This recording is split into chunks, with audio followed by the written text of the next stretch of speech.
Facebook. I've pressed the buttons. Buttons have been pressed. So I should be live on those platforms.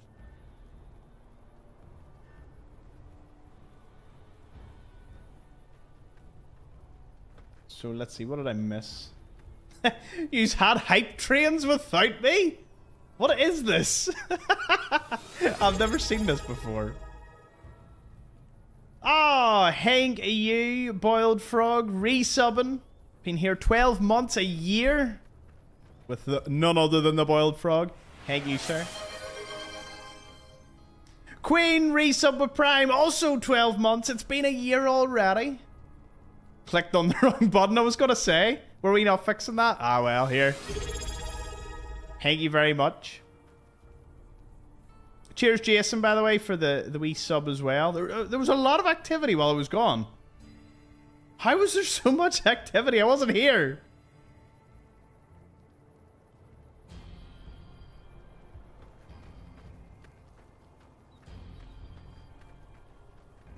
Let's see what else we got. Okay, we're on Facebook now. Hello, lovelies. Well, we're not on Facebook because I'm not live yet.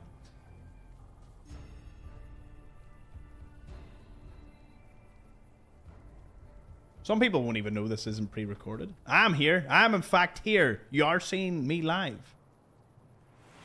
May come as a shock to some people, but no. Right,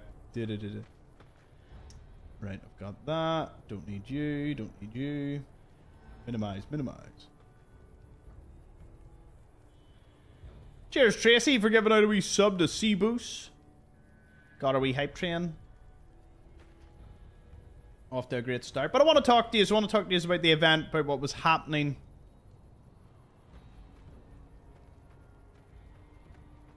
Cheers for the 50 bits, Boiled Frog. How was Vegas? Hello, Cousins Mikes. Hello, Jimmy, Jeanette, Nevers. There's Kevin. I don't know if I've said hi to Kevin yet, but hey, hey.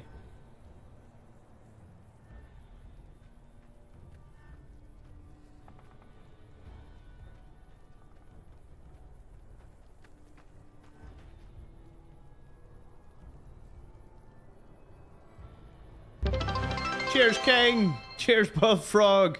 All the bits. All of the bits. Pre-recorded Tom was boring. They didn't respond to everything. Well, now I'm here. I notice a lot of you have really nice badges. Not my badges. The Together for Good 2025 badge. Like, what does it mean? Good intro to the game. Love playing on it on 76. Nice. Hey. He ignored us. It was traumatic for some. Well, I'm here now, aren't I? Wait for lunch, please. Wait until I get home to tell stories. I'll tell a little bit. Also, we have a new combos feature. I don't know what it does, but it's a combos thing. So cheers, Boiled Frog and Nevers for the combos. I don't know. Cheers, Tracy. I don't know what it is. You wait for bit bombs. I have not seen that before. Allows people to spam chat. I've never seen it before. A combo.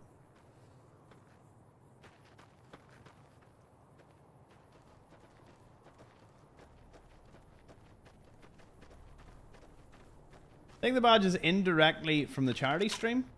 You think? Is it? Cheers everyone for the bit spam though. It's funny to watch. Hey Jeff, hey John. We have Facebook, we have YouTube up. We are back. We are crazy. Is anyone else getting like TikTok vibes from the combos? I'm really... It's not making an audio sound, is it? Because that would be crazy if that combo's making it. Hey, Nanamo gave out a sub to You're So Pretty. Hello, Nanamo. What an entrance.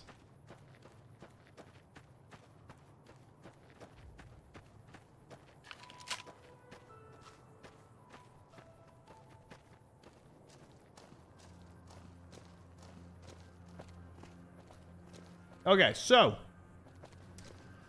I had a great time in Vegas. It was awesome. Cheers, King, for the bits. Spoiled Frog in with 5 subs. You just surpassed 103. Thank you for bringing over 100 new people into the fold. Subscriptions to the community. Howdy, Jerry. I hope I haven't missed anyone. I'm trying my best to have a little look-see.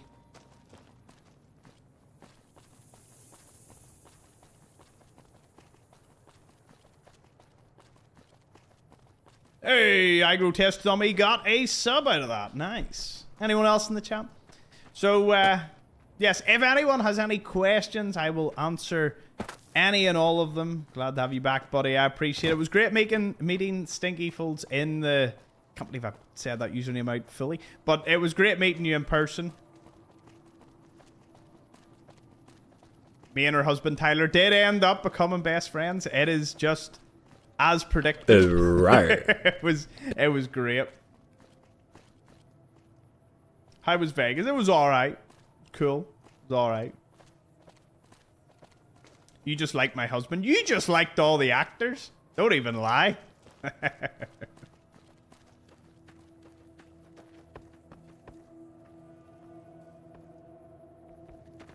No roar sounds? Did the roar sounds not play? Huh. I'm walking about here. I do need to sort it out. Right, what was I doing in this run? Find the Legion drop box. Good enough for me. Let's go get it. It did play. I heard the roar. Hear the roar. Oh, it was just delayed then. That's good. I'm glad you got those wee badges from the charity stream. It was awesome. What a week that was. Anyways, I drank, I gambled, I was merry, I had a lot of fun. Also didn't know this was a path. This is a thing? Cheers, everyone. Got married? No. I, of course, met Viscera again. And his family, they were great. Met Annie, met John and Snuggles. Finally met Snuggles. Can confirm Snuggles is adorable. I have loads of photos. Plenty that I'll be putting up onto the Discord, of course. So, it is great to be back. I miss my community. I missed you all very, very much. He now has 7 paternity tests to complete. Well, now... Where's Raul? You're with me, aren't you, bye? Just gonna mow through a few locations today as I'm talking. Damn, Tom was busy playing this. Don't worry, boss. With my cameras, you only sort of look like that.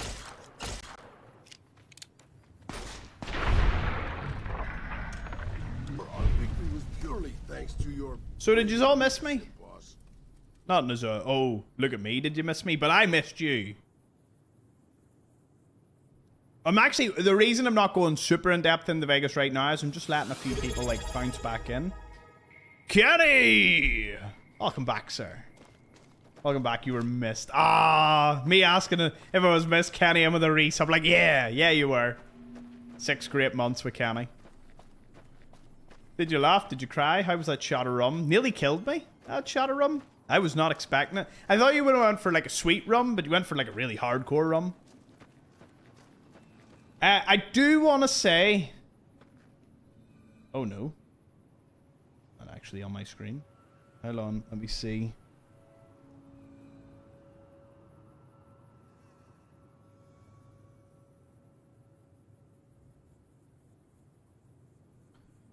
What was I looking for?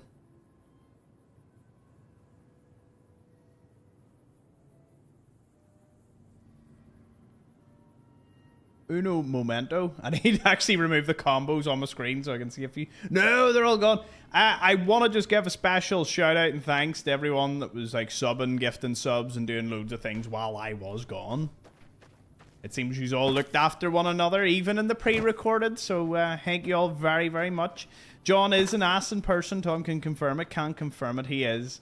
He's a softie. It was so lovely to meet John and Snuggles. I had no expectations, but they blew them out of the water. Thank you all so much for the hype train. Hype train back. How was the red sauce? Red sauce was great. Yeah, I'm back.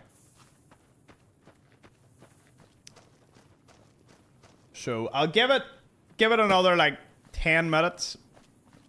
Let a few more people, you know, come back. See that it is in fact me. Hey, Fender.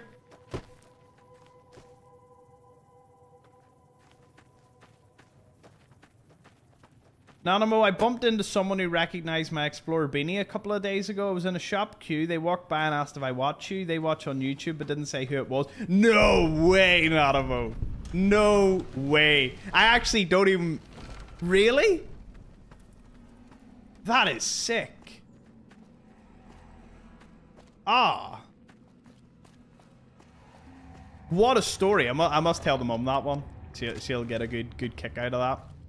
Thank you for sharing the Madden Explorer in the wild. I had to go the whole way to Vegas to find one. Nanimo finds one when popping down to the shops. Get him, boss. I mean, if that fits with your schedule. Murderer. You get it, Raul. This Get is him, yours. boss. I mean, if that fits with your schedule. Bam! I would have meleeed them if it was 4. The Fisto cosplay was unbelievable. In fact, it was all unbelievable. If anyone was following me on Instagram, and I did try to throw in a lot in the Discord, but there was a lot of places I had to throw a lot of stuff. Instagram I use mainly so people could tag me in that, so I could actually see who these people were.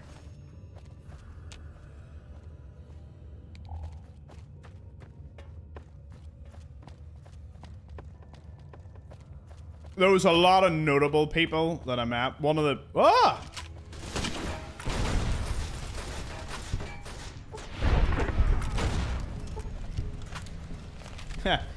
I need to save up next year. I've never been to Vegas. Well, do I have an announcement for all of you. There is an event in West Virginia organized by the same people that organize the one in Vegas. And tickets are now out. Fallout Fan Celebration. I am confirmed now. I am going to both Virginia in 2026 for the Fallout Fan Festival. I'm going to the Fan Festival in Nevada next year, and I'm also going to the one in 2027 for the Power Armor Festival, which is also in West Virginia. Will it be in the same place? I'm not sure how whether they're coordinating between each other or not. It's one of them things. So I am going to both. They are dropping VIP tickets in batches. My only recommendation is if you do not like sitting in queues and you have no patience like me, the VIP ticket is worth its weight in gold. In fact, it is so worthwhile that I don't know how I would have done the event without the ticket and the great company that I had. And Viscera getting the table. That was also a killer. He should pop in at some point.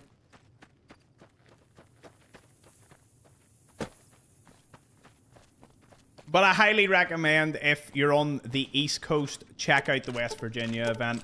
It'll be by the same people, and if what they organized in Vegas is anything to go by, it's gonna be great. Recon. I'll take the doctor's bags. But hello to everyone that has come on in. Someone tell Jeanette we're waiting, don't worry. I will. I know plenty of you are here for the whole stream, so, you know, I'll play for a bit, chat about non-important stuff, and then we'll get into the nitty-gritty. We love it here. Nevers, thank you for giving a wee sub to TL. Not just any TL, the actually TL. Oh, I'm limp. Thing I picked up them free doctor's bags. Give me a duck and cover. Anything else? Resource management on this. It's been quite a cool run, I have to say. He's waiting for Alex to join. Alex and Django, where are they at? Before we start talking. No, I'll definitely let everyone get in. Get as many people as possible, because we're all back. We're all back to doing what we love, which is just sitting around. I should have figured. There is no favoritism here.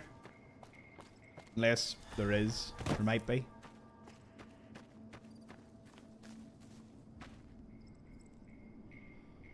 So what did everyone get up to while I was away? I noticed there was at least an average of 30 of you here more or less every night. Which I'm humbled and very thankful that many of you, you know, had something to be at. I wasn't going to leave you all by yourselves here.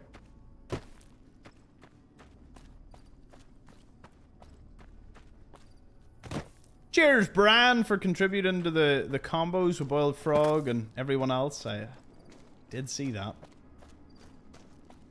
Would you recommend 76 for someone that hasn't played it before? Now, yes. When it came out, no. Tuned in every night while suffering full-on withdrawal. Well, you'll be glad to know I have ordered 30 new ties for at least 30 new episodes. So that's, you know, full-on's gonna go well. You ignored us every night. Every night. I bet you with the... How many... While I was away, be honest, how many people came in and said, is he not talking to chat? I don't know what YouTube was like, but I could just imagine... Was there anybody? Maybe everyone... Maybe everyone read the pre-recorded thing and was like, yeah, it's pre-recorded. I'm not going to openly say in front of all these lovely people. Not many, to be honest. Oh, that's good. Bet you most of the does even read chat came from yous, though. I bet you all had a good bit of fun mocking the fact I wasn't reading it. It was just the mods on Twitch.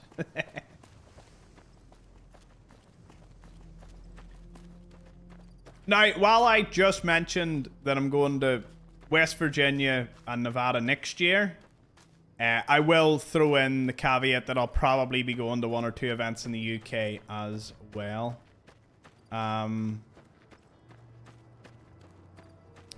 I am not here. I know I've left you for a week to announce that I'm about to leave you again. But don't worry, I'm not away that long.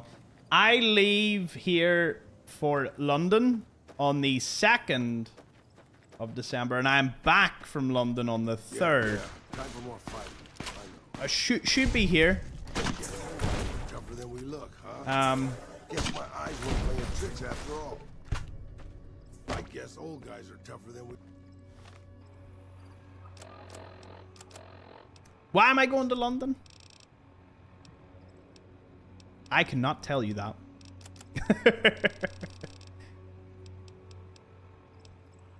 Not even in a bad way. In a fantastically brilliant way.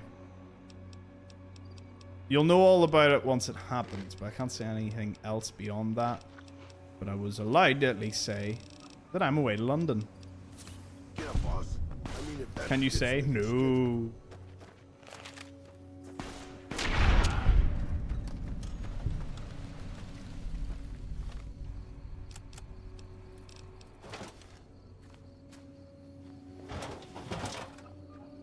Keeping quiet. Just my creaky knees give us away.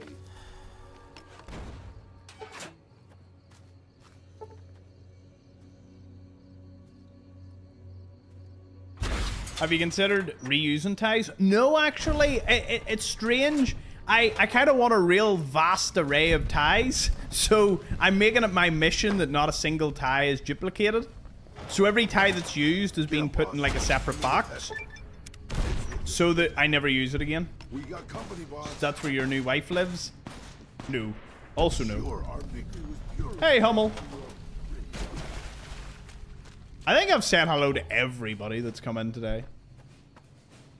On all the platforms. Hey, Annie. Annie's on YouTube. It was swell meeting Annie. Annie was an absolute pleasure. It was great. You were all great. Everybody I met was great. Everybody at the event was great. Okay, well. Let's see, where to begin. Flight there was a complete and utter disaster. Remember I said I paid for business class for me and the parents? Wanted to treat them? Oh goodness. Oh goodness. goodness me.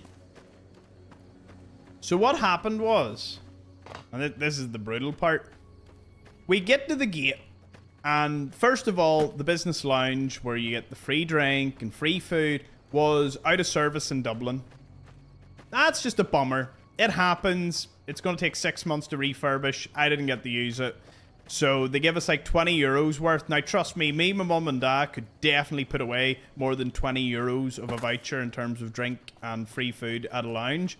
So it was kind of sad because it was one of the best lounges in the airport and we didn't get access to it. So that was a bummer, but I was like, these things happen.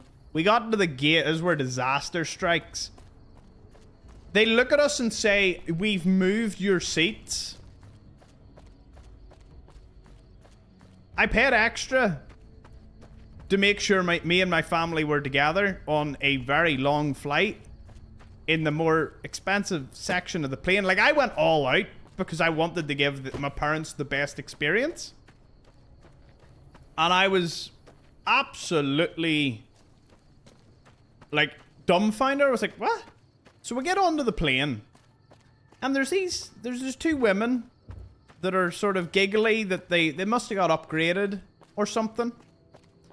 And they sat in my mum and dad's seat, which is a window seat, and the seat beside it. In this particular plane, at the front in business, it was one seat, two seats in the middle, and then two seats to the right side of the plane. So you could have the solo one plus two in the middle in the aisle seat, and then two, to the side with a window. I put my father at the window, my mother there, and then I was in the middle in the aisle seat. It's not really, it's more like a wee sort of semi-cubicle. So, it was nice. Next thing, they were moved to the front of the plane, and I'm at the back.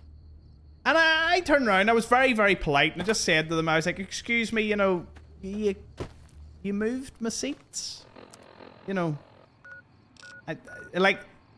Again, I am as polite as they come, but I was really concerned. I was like, you moved me from my seats. What gives? What's this all about? So the infotainment, aka the screen, was broke. So they decided, because we paid for those seats, they decided that without telling us at all, they would move my parents to the front of the plane in the aisles, the two middle aisle seats. Not a window or anything, the middle seat with the aisle. Away from me. Without asking. So the two women that were moved into those seats, I believe were upgraded from economy.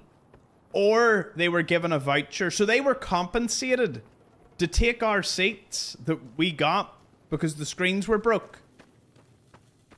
And my mum and dad just turned around and were like, we don't really care for the screens, but, it's a bit annoying you just moved us without saying. Would kind of want to sit with their son. We kind of all want to sit as a family. Later on I realised we maybe didn't have to, but, you know the whole saying, you get what you pay for. It's like, what happened there? Whoa there, pal. Now... Blah, blah, blah. You can tell me or see the underside of my boot. Whoa, simmer down. I've made some cash from gambling. I'm just going to skip this and keep moving. So, I was annoyed by this, as you can imagine, and was a little confused. So, we said to the two ladies, we don't really... I believe they were given vouchers and they were already in business because they were happy to have been moved there. Because they had two aisle seats and now one of them had a window seat. So I turned around and says, listen, my parents are happy with no, camera. What airline was it? Oh, Aer Lingus. Don't get me wrong. Like, I can't praise the staff enough. It was not their fault. It was a crap situation. They did so well, but I'm not happy at how the airline dealt with it. So... it gets worse. Like, honestly, if you thought that was bad, it's like minor to what really comes. You don't have to play, you can just yap. Do you prefer me walking about and yapping, or do you prefer me just standing and yapping? I do feel like walking about is a bit more productive. Although, I'm going to discover this place, and then... hold on, actually. There is somewhere I need to walk about. Well, I'll just go from walking and yapping. I prefer walking and yapping myself. So, we'll just go from Searchlight up to the Strip. Ain't too many enemies on the way, so, you know, can just discover a few places. As we go. So my parents get put into those seats, and those two women get moved back to the middle aisle. They seem not upset. But when I found out that they were compensated for that, I was a little annoyed. I'm like, so they were compensated for moving to my parents' seat. Probably kept their compensation. And then, you know, favorite Fallout is New Vegas. Easy. Technically Fallout London, if you want to really expand it, but in official capacity, at New Vegas. So, did they discount? Oh, no. I'm getting to that. Wait here. Gets so much better. So, that happens, and my parents finally sit down. Now, it's embarrassing. I don't know if you have ever had a problem where you know, you're like, that's my seat. It is a little cringe. It's a bit embarrassing. Now, some people are more than happy to do it. You know, my dad's no problem at doing that, but me and my mom are kind of on the side of, you know, I hate the whole making a scene, and, you know, we were telling those women were telling us that's their seats, and we were like, no, there are seats. We paid to be in those seats. And then we had to bring another staff member in and, you know, sort that out. So the staff eventually move us back to where we were, and I never tend to see a rad roach out here. There's a lot of really random encounters in this run. Maybe pop some stims. Yeah. Story time. Yeah. Yeah, so I don't make scenes. I don't like attention being drawn to myself. I sort everything as quiet and cordial as I can. Django! There he is. We'll hope to have Django in Nevada 2026. Otherwise, he'll be in Dagestan. He'll be in one of the two places. Don't know which yet. Alright, Django?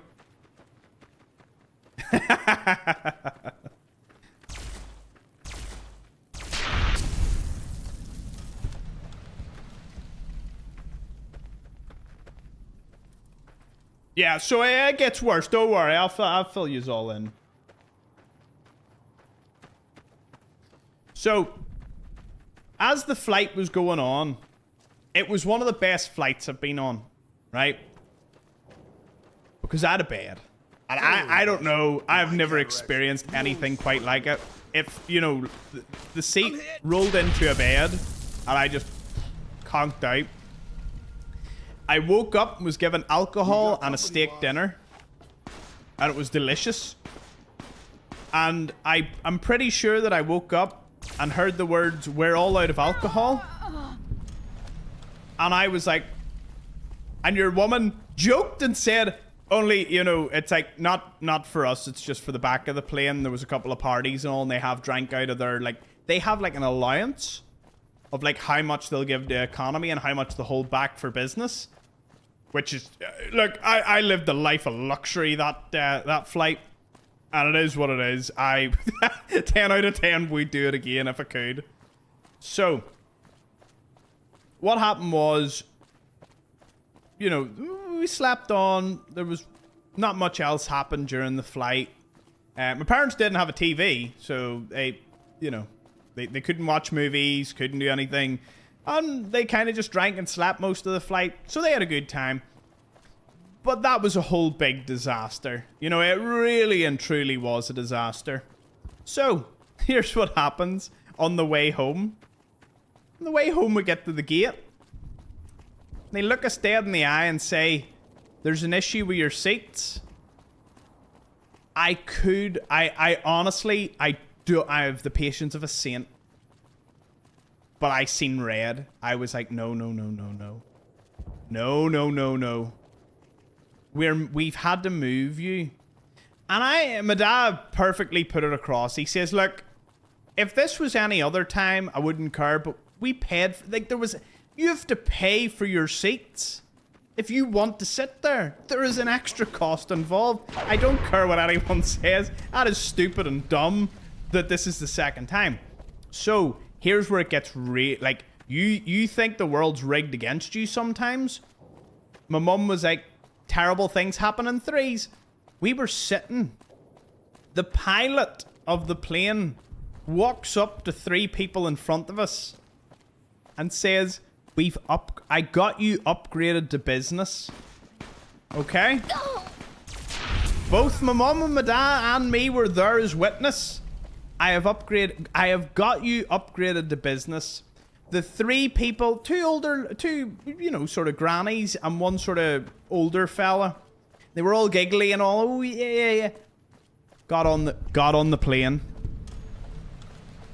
Folks, I'll give you a guess. Where were they sitting? Where do you think they were sitting? 2 of the 3. Where were they sitting? On my seat. Technically the parents' seats. But on their seats. Oh dear. I actually wanted to cover my head because I seen my father looking and seeing them sit there. Now, for full context, because I didn't know these things. When you're at the front of the plane in business, they come through with the menu of the menu. The menu for the dinner, right? If you're at the back of business, there is a high chance that they don't have enough of everything on the menu. So you basically get the scraps of whatever's left. So I had booked the front of the seat. I had booked the front of the plane by accident on the return flight. What I didn't know was that would have enabled me to make sure that I got exactly what I wanted on the menu. Now it's decadent. Look, here, you're eating well regardless of what they have left. But it's the principle of I got the front seats. They sat these people down. My mum was taking notes. I mean taking notes on her phone. Every single issue that happened on that flight there and back, my mum recorded. Because she was done. She was like, nope. So she sat and has wrote, I think it's like 1,000 words of all the F-ups that happened. Oh, best part was my dad decided to, not argue openly, but you know, be like, listen, we paid for those seats, right? And it got a little, you know, what's the word? It was embarrassing once again. I mean embarrassing. Because the guy, we had the same ticket numbers. And the guy was like, oh, well. And you can see the poor crew guy. And I will never attack somebody who's the middleman. But the poor crew guy had no idea what to do. He was looking around and being like, what do we do? You know, like, where do I put these people? We got the back 3 seats. My dad was on his own at the window. And me and my mum got the middle aisle seats. Now, I don't know about yous, but I was fuming. I had never... It was like a combination of I had never paid that much for flights.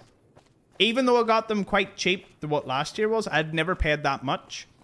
I have never had that amount of issues with any flight ever. And on top of that, I paid for the privilege of it being a nightmare. You know what I mean? Like, if that happened with economy seats, you would be knocking down the doors for a refund because of the hassle. So, we have put in a scathing review. A absolutely scathing review. Now, there was whispers from some of the staff that due to the absolute madness, we probably will get compensated. I don't know how much. I don't know if we will. My mum has wrote enough that I'm pretty sure something needs to be done. I wouldn't, like, to make anything right, I would take compensation for even just one way. You know what I mean? Like, it should be one way. I'm not here saying, oh, I need full refund. But there should be some form of compensation, because that was embarrassing. So that was my parents' first time. Now, don't get me wrong. In terms of the flight, they loved it. Like, the flight itself was smooth. Staff were very attentive. We slept and drank our way through it. It was great. But the whole seat debacle was not fair. Was awful, and yeah. There was 1 or 2 other things that happened. I can't remember them off the top of my head. Like the compounded. They were silly things. I am trying to remember what happened. Oh, they ran out of my dad's drink. They completely ran out of it. And it's not he drank till they ran out. They were just out of it to begin with. And, like, you know, there was a couple of things they were out of, and it was like... I don't know. I feel that it should have been... It was so badly organized. So that's the flights out of the way. Awful, awful. Now, do I blame the airline? 100%. But I will say with a caveat, we don't have a lot of choice here. You know, like, I would love to never use them again. But being where I'm from, they are the only economical thing to pick. You know, I do not... To fly to London to get, like, another one stop and whatnot. Like, we are pretty much stuck with these people. If I could fly Emirates or something, or Qatar Airways out of here, yeah, trust me, I would. But there's nothing I can do. Welcome, Jeanette. Hello, Globo, get on. You've all just sat and listened to me for 20 minutes about the flights. How long, actually? How long? A second. Where is...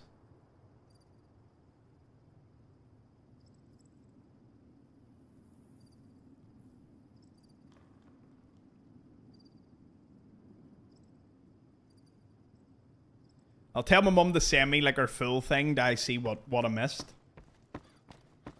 So yes, paid full price, paid more for the seats. Both ways, the seats were taken and given. Well, in one way, they were given to somebody, two people that got upgraded and given compensation. It's amazing that. That was the weird part in the way there. So two women that were already in business got compensated for taking our seats that didn't have TVs working. And when we demanded them back, the women kept their compensation, as far as I'm aware.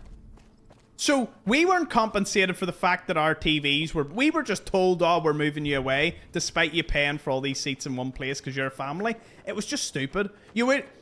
The best way I can describe it is you wouldn't expect this behavior from any flight with any seat. I don't even think... Is it... What's the meme airline? Is it like Spirit? Is it Spirit Airways? I don't even think they would do it. I don't even think Ryanair wouldn't do that to me. And that's our sort of version of Spirit Airlines sometimes. Sounds like the whole flight getting their money back. I'm not holding my breath. I'm going to send it through. Like, it was my first time doing... I wanted to give my parents the best experience. And, like, that was probably the disappointment, the embarrassment. Every part of it was just... It just shouldn't happen to anybody. They're going to give you some vouchers.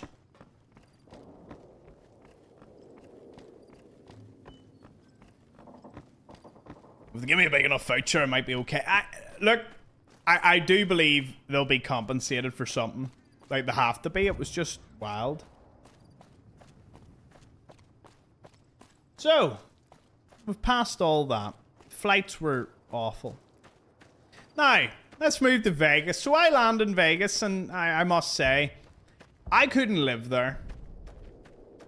I mean it in the most loving of ways. Like, if you go there for a couple of days and you lived in the States, it would be fun. If your plane was on a layover and you were there for maybe 2 or 3 days, brilliant. Any longer in Vegas, it's hard because Vegas is very in your face. It's all about drinking, all about gambling, all about injury lawyer posters everywhere. You know, it's a very artificial place.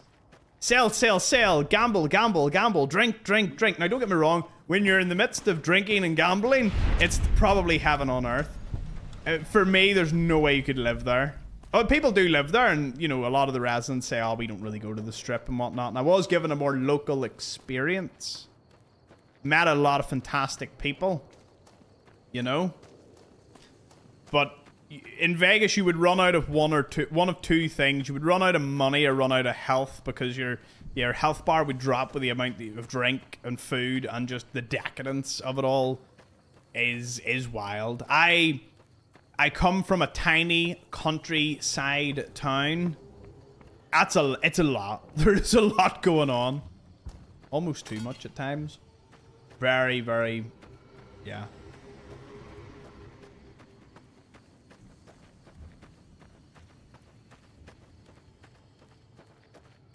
Well, the only way to get back to Nevada or to go to West Virginia will have to be through Aer Lingus. Because not only is it is incredibly expensive to fly to London from here to catch any particular flight to America. Like, if I fly to London, you're talking 2 to 3 stops. If I go to Dublin, it can be direct or 1 stop. And, you know, I'm not exactly the most confident flyer in the world. So, unfortunately, and it's like one of those things where, you know, your only internet provider is horrifically bad, but there's no one else in your area that's, you know, there's nothing else you can do about it. No, so our Grand Canyon tour was actually cancelled, but it was cancelled in one of the best turnarounds ever. I couldn't bring my parents to the event, sadly, because the event had sold out. Now, since the event had sold out, hello, by the way, Alex. Cheers for welcoming me back. I love to see it. Hello, Shane. Hello, everybody else that has tuned in. We're kind of just recapping Vegas and seeing what's going on. Oh, my mum just sent me the paragraph. Oh, here, you can just see. Look at this beefy boy of a paragraph. Boom. Right, so let's see. Went aboard the plane, said the seats had changed. I asked why or who, but the person at the gate didn't know, and then the person... and a lot of this happened at the gate, so you imagine people boarding? Yeah, we're going to go deep on this plane story again. You know, you're boarding, and people are looking at you, and, you know, why are you holding up the line? And, like, we were arguing with them, not in a rude way, but, like, in a, what do you mean? Like, we changed? The seats were reassigned, and we were put in the middle. We had purposely booked a window seat due to my dad having, like, a requirement where he always has the window seat, and we never really argue with that. So, you know, it is what it is. Yeah, so a young girl came over and said that we were sitting in their seats. Yeah, they said they were sitting in our seats, but they were our seats. You know what I mean? Like, it was so wild. So, got them swapped round. Let's see. We weren't informed about it. That was the other thing. We were never told. You know what I mean? Aer Lingus could have sent an email and been like, listen, infotainment system's broken. You know, or at the gate being like, listen, the infotainment system's broken. Do your parents mind changing? You know, not a word to me, not a peep. They just automatically gave someone more money as compensation to sit on the seats we paid for. Beautiful. Beautiful.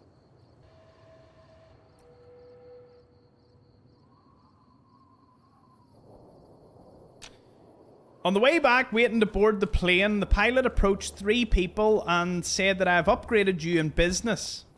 Right? Which was a very awful thing to hear when you paid full fare for the, you know, for the seats.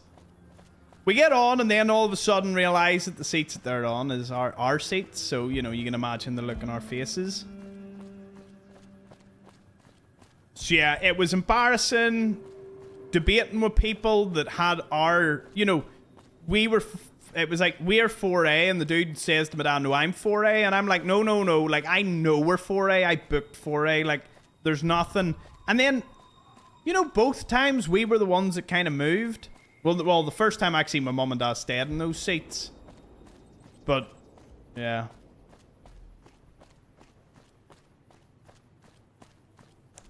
So, oh, the parents also hated the food on the way back. That was more of a personal gripe, but, you know, I loved the food. I had all around me.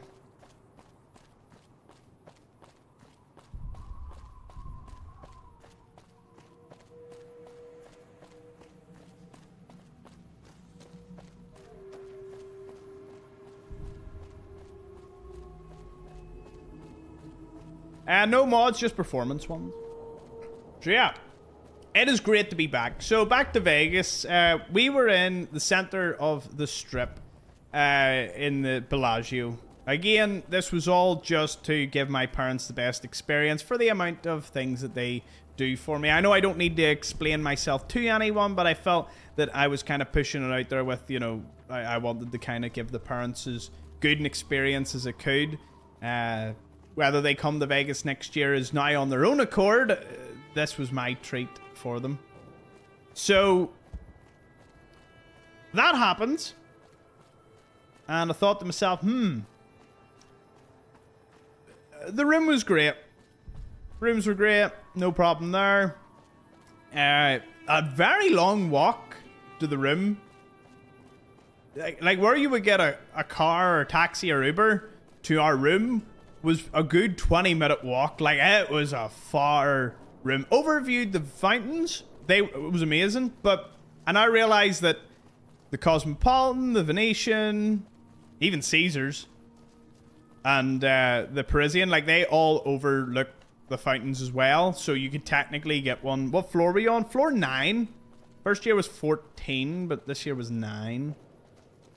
Fountain's unbelievable. Listen, it's so cool to watch, but, you know, I think that's like, if I go again, I am so not staying there. I would stay, if I was staying on the Strip, I would try a different hotel. The Venetian's food court was phenomenal. Like, the best food court I've ever been in. There was Popeyes, LA Brisket, Country House, there was Chipotle, there was about 10 other places, Panda Express. I got LA Brisket, and the brisket was unbelievable. Really, really good. Hard to beat brisket. It fell to pieces. All the food is amazing. Every bit of food I ate in the US was awesome. Very sweet, very salty, but very nice. I guess, you know, you get what you pay for that one.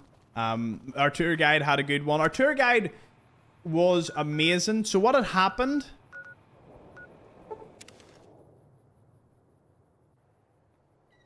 I should have actually just set this as a more of a talking stream as opposed to plain Fallout, but hey. The face you made eating the pretzel. Auntie Annie's pretzels with pepperoni and cheese dip sauce was one of the most magical, calorific things I've ever eaten in my life, and honestly, it was the best. I'm trying to think. The only thing that beat it was the Hostess white powdered donuts. I bought a packet of them, right? This is what happened. I came back from New Vegas Day, had a packet of them, about 6 wee donuts. At one, you could have called me a slot machine, because I went... All 6 were eaten. Gone. And someone told me you can get, like, a 20-pack. Didn't eat at Denny's. No, I avoided Denny's this time at all costs. No Denny's. Brian! Good to see you, my man. I know you were here earlier, but still good to see you. What else? What else? The trip. Did you do any shooting? No, so shooting Grand Canyon Day was cancelled because terrible weather. But my mum and dad had decided, well, we needed to do something, so we decided to do like a sort of sightseeing tour where we don't have to get out of the car.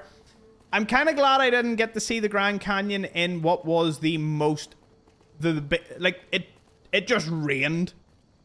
It rained all weekend and it rained all week. And Vegas don't get much rain, so the amount of luck that we had between the flights and the weather was incredible. Made up for it by the event and all, you know, there's always a give and take. What is that? Is that a radroach? No. It looked like a radroach. Oh, it is. Is it a big radroach? Oh yeah, a wee bit overkill.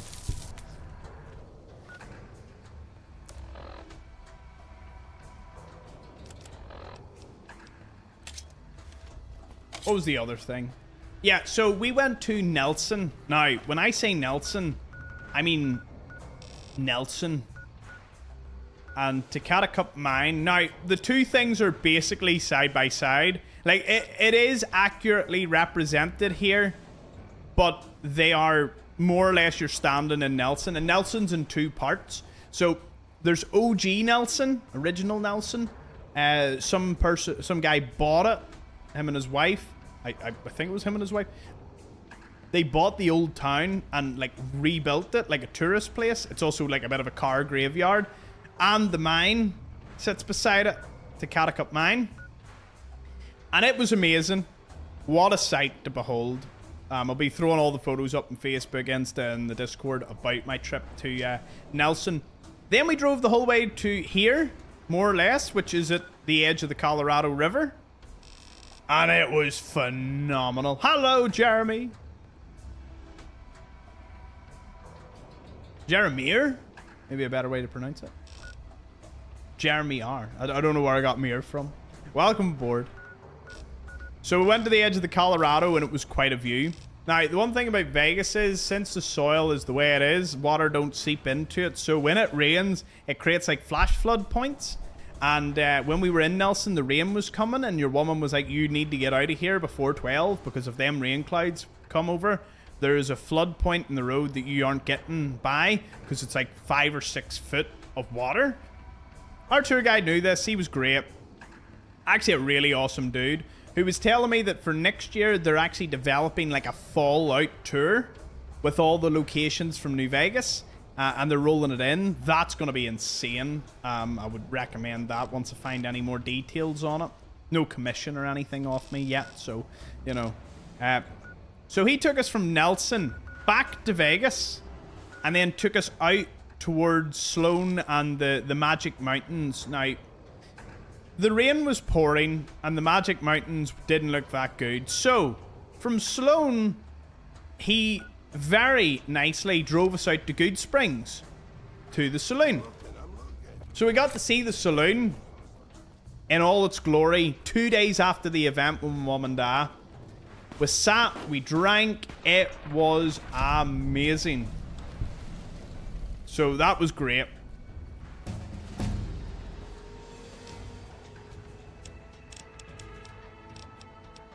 I was meant to meet Goggins, but due to a really awful organization of things, I was instructed to go with a few other, like, you know, creators to a certain point, and the security never let us in, and then they sent us to another bit, and we got left in the rain, and I got absolutely soaked. I won't name the other creators that were soaked with me because, you know, maybe they don't want to disclose that complete disaster, but here I am, gonna mention it. There's no one really to blame. I wish I had someone to blame. It was more so, you know, we were kind of told. It was like half Chinese whispers, half official, and I had no one to blame. So, pity wasn't in the bar. Had I been Stingy will tell you, had I been just sitting where I was drinking for the entirety of the event, I'd have seen Goggins and Maximus, and I'd have got photos of both of them. So, you know, these things happen. I'm not overly bothered. We're very bothered at the moment, but I'm not overly bothered today. What's the mission for today? Today is actually more talking about the Fallout fan celebration that was at in Vegas. So this is more so just a recap of me not being here for the last week. Anyone is looking gameplay? There mightn't be any today. I might just talk for the majority of this. I'm a little jet lagged. Not too bad. I couldn't do a stream yesterday. I'm so sorry. I came and I was just like, I was dead. Today, I woke up, hit the gym really hard, went for a good swim. I put on a pound. I think I've taken the pound off now, as of today. So, we're even. We're back to where we were pre-Vegas, which is kind of wild.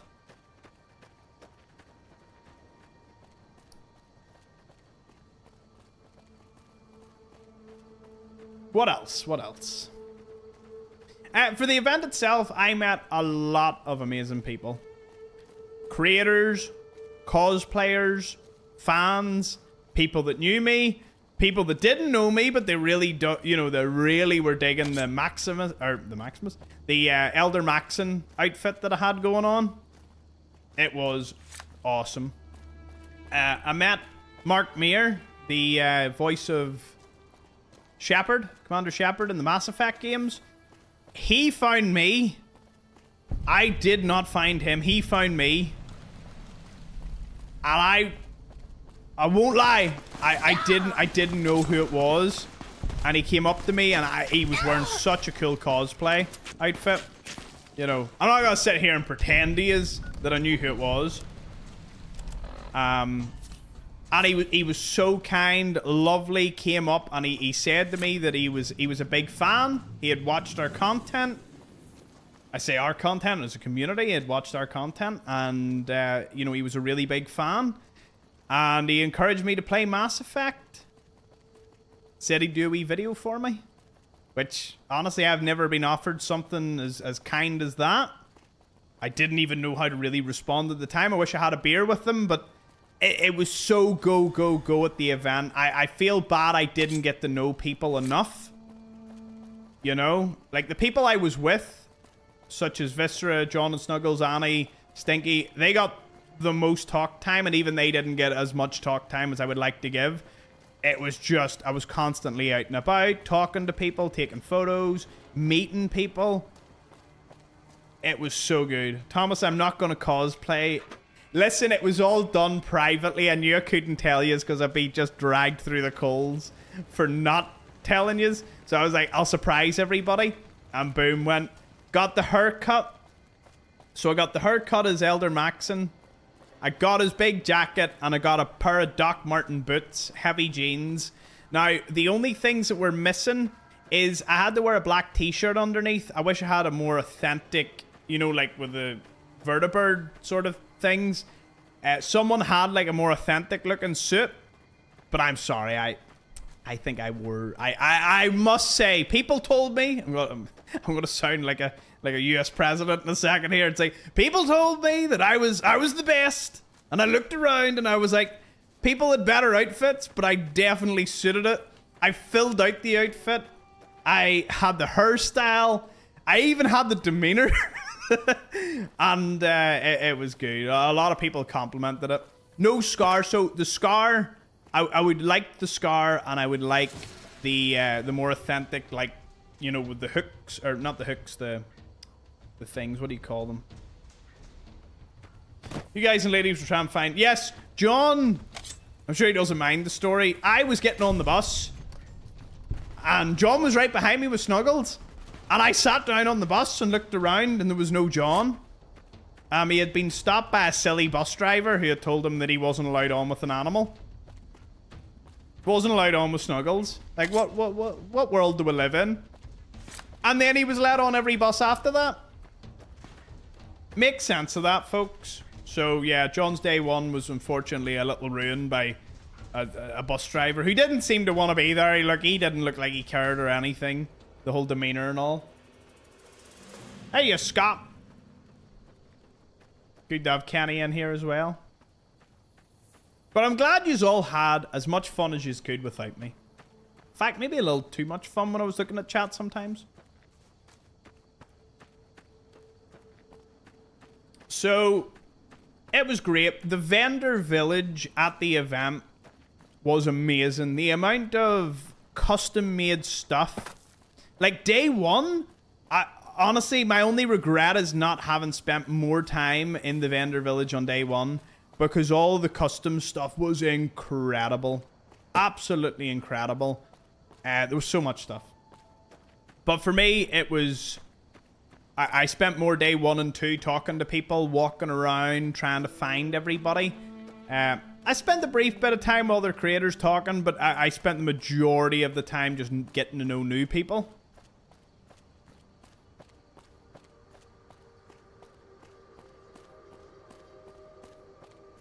And because I had a lot of drink, you know, all the interactions were great. I was completely blown away by how many people knew me or just took photos of me with my outfit. I had my first avalanche. Well, I say avalanche, I don't really know how to say this. I was super humbled by this. A vendor came up to me, and and I'll be honest, I feel so sick that I didn't know his name. Or I can't remember his name. There was that many names of that. Like, I know people's faces right away, but names, I cannot do names. You know, I'd think of all the photos that I could scroll through, and I can't remember names. Definitely should have remembered his name. Remembered his wife's name, Stacy, though. So, met Stacy's husband, and he's a big big fan, big explorer. I've told him to tune in. I really hope he tunes in. In fact, he might have already tuned in. It might have been one of the names at the start. I hope it's not the case. I would feel so weak. So he was amazing. His wife said to me that one of the biggest reasons he was there was to meet me. So I naturally had no idea how to react to such a thing.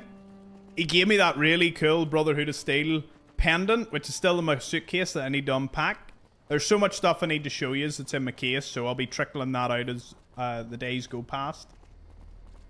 His wife was amazing. He was amazing. A lovely fella. Watches a lot of the VODs, but doesn't tune in to the lives. Told him to get in, and, you know, I told everybody. A lot of people watch content, but aren't in the streams. I was recruiting. You know, I know we're going to get a surge for the TV show, but I was recruiting. So, we're really, really pushed talking to people. I wasn't like self-promotion. It was like if people watch me or knew who I was getting them into the lives. Like, get you over, get talking with us. We're great fun. Self-promotion there, like. Did you see Juicehead? Now, Juicehead was there. I think he was there with there was like 4 or 5 creators that were there with Amazon. And honestly, by the itinerary, apart from the meeting Goggins, having what I believe their hotel and transport paid for, outside of that, these people seemed a little miserable because the whole weekend was taken up by Amazon and Prime. Amazon Prime.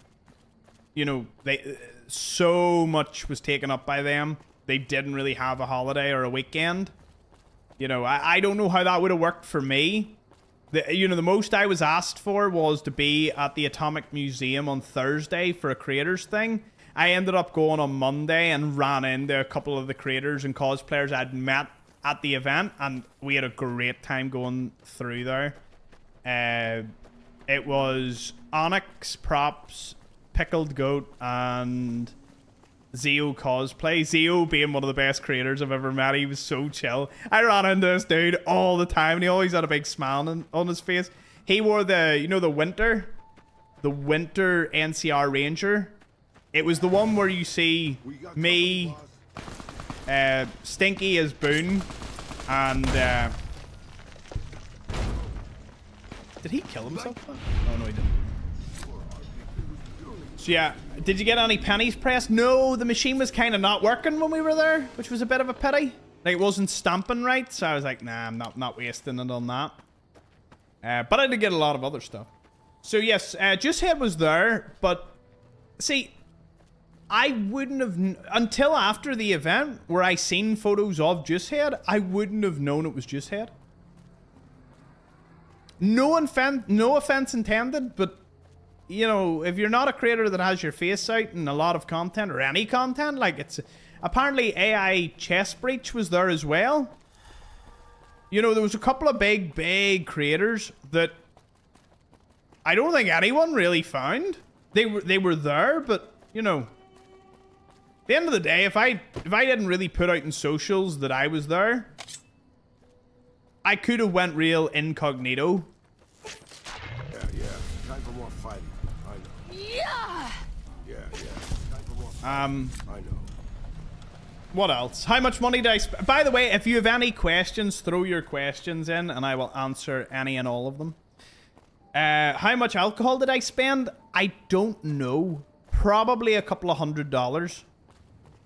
I did buy a couple of rounds though, so it's probably more inflated, as a lot of people did buy me drink as well. So if you include, what's more impressive is the free drink that I drank, and I don't mean that from people. I mean between the flight, because it was all free, and the hotel where it was all free. You know, because if I was at the machines, oh, wait till you hear about my experience with gambling. That's a whole other story we're getting into. How much were drinks? Expensive. At the saloon, not too bad. It was like $8 or $9, I think, for, you know, a cocktail.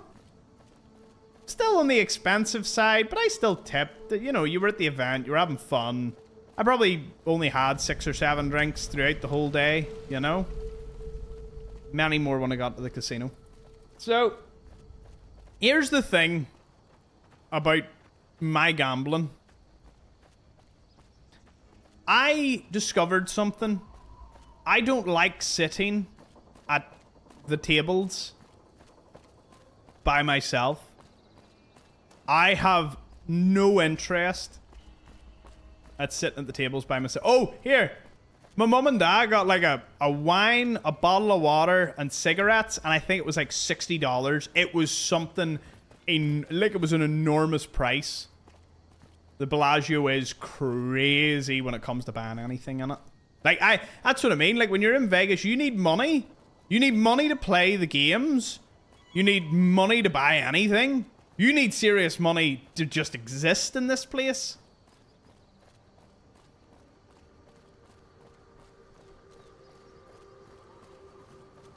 You know what I mean? Serious dough. $60? I would believe that. I would believe that, King.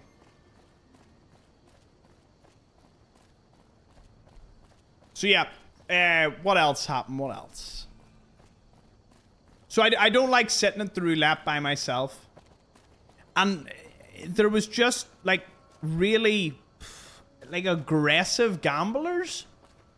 You know, people that came just not to talk, but to gamble, and no fun out of them. You know, they weren't even, a lot of them weren't. I had more fun with the people that were sitting beside us at slots. By the way, I found out that while I do not like slots, I do love a particular slot machine, and it is very amusing, and I won a lot on it, and I really, really like it. It's called Huff and Puff. You ever Google Huff and Puff? It was, I don't know what it was. It was such an amusing machine. Aggressive gamblers in Vegas? No way. Exactly. So aggressive.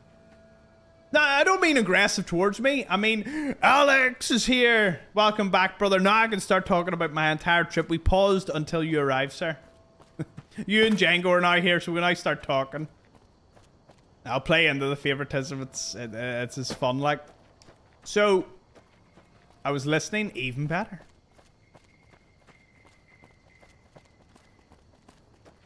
So, yeah, I didn't like the roulette. I played it once, twice, with Tyler, Stinky's husband. I played twice with him, but beyond that, I am going to keep my roulette to when I'm on like a ship or something. Because when you're on a ship, you kind of meet the people at the roulette, and they're there on holiday, and they don't tend to be like very aggressive gamblers. You know, they're there more so for fun and whatnot. Yeah, the people I met at the tables were not fun at all. Blackjack was the same. I didn't... There just wasn't the vibe that there is on a ship. On a ship, there's more fun. You're kind of stuck with these people for a week or 2 weeks. So, you know, you have a lot more in common and a more likelihood to talk to one another. While the tables in Vegas are a lot more go, go, go. And I wasn't there to be go, go, go, you know. They have gambling addictions in Vegas. Who would have thought? Tyler giving Astro a run for his money. Pity about the ocean would have been good. They get mad at you for hitting when you shouldn't. Oh. The one that got me was me and Tyler were sitting gambling. And Stinky and Annie were there. We got the dealer had 2 21s in a row. I was about to be the meme. You know the meme? You know the blackjack meme? How someone reacts when the dealer gets like a third 21 in a row. I left the table. I was like, no, not dealing with that.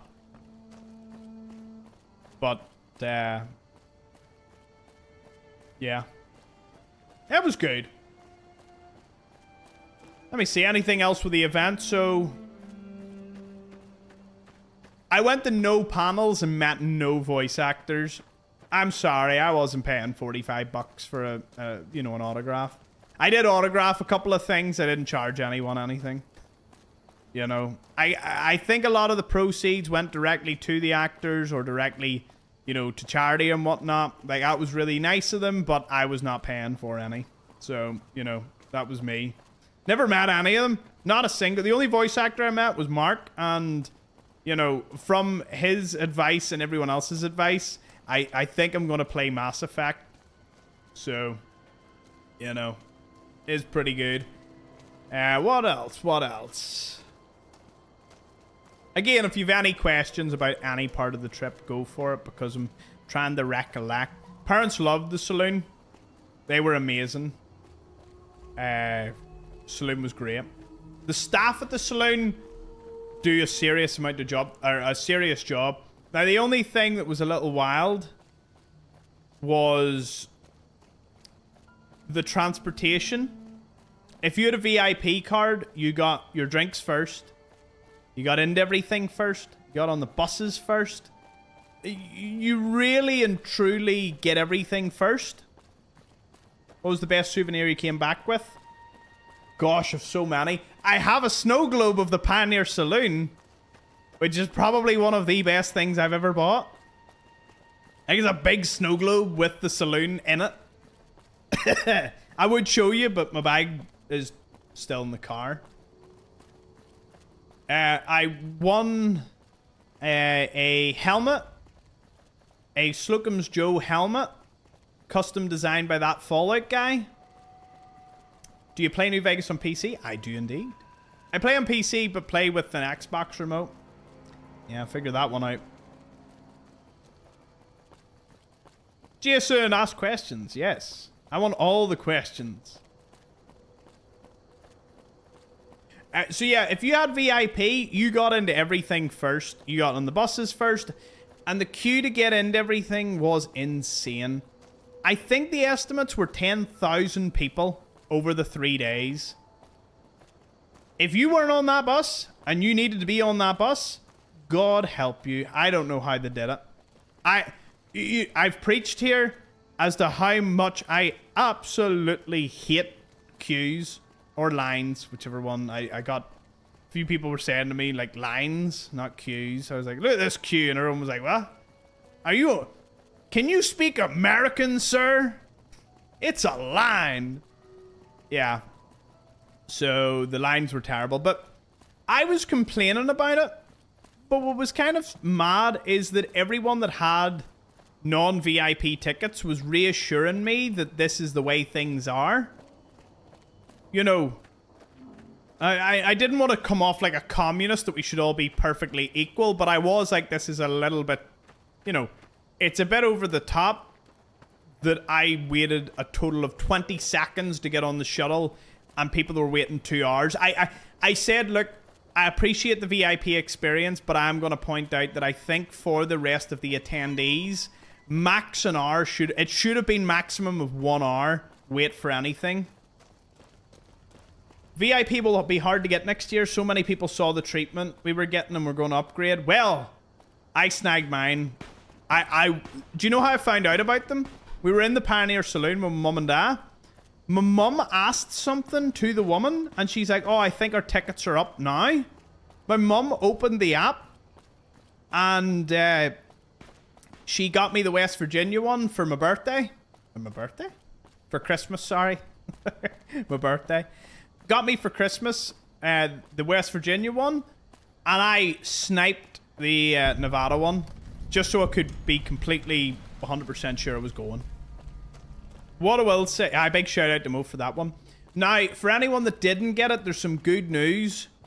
They're dropping them in batches. The reason they sold out is not because they sold all of them, is because they only sold the first tiny batch. So there wasn't that many. I don't know how small the batch was, but they said they want it to be, you know, loads of batches as opposed to one big, you know, one big batch and then no one has a chance to get it. So I will say, we'll have to set up like a VIP alert or something in the Discord so that if you do want a VIP for either event, you know, when you see it, you can alert everybody else. West Virginia's May 2nd to May 3rd. I think you are correct in that. When I was looking at flights, that was... Yeah, they were the dates. If it's the Saturday and Sunday, that's it. 2026, it is next year. Yeah, the Power Armor Festival is still going ahead in 2027. I don't know if they're going to join forces. They made mention of it, so I think it's safe to say that the event should be, you know, going ahead. No problem. I'm gonna make you bleed.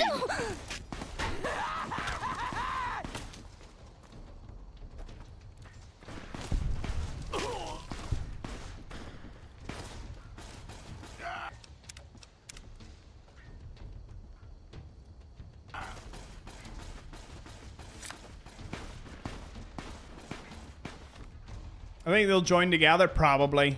I would say if they organize it really well, and they...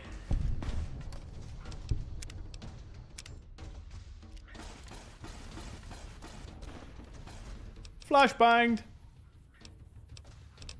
Yeah, don't worry. I'm not gonna count this as episode 9 because if someone was rewatching this, it's just me talking about Vegas. I'll have this as its own separate episode. So, you know, we'll continue. This series will be continued tomorrow. Anyway. Fallout event in the UK. Do you know what? There's a hunger for it.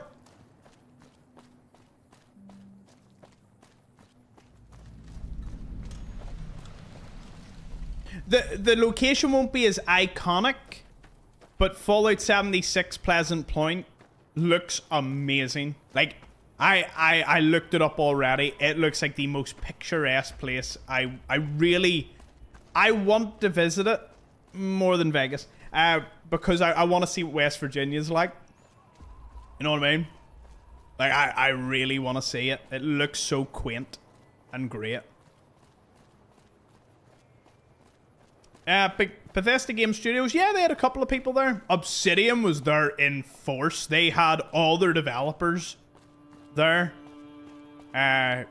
We have been... I was told, I don't think this was a secret or anything. Obsidian have projects up and coming. How'd I say this?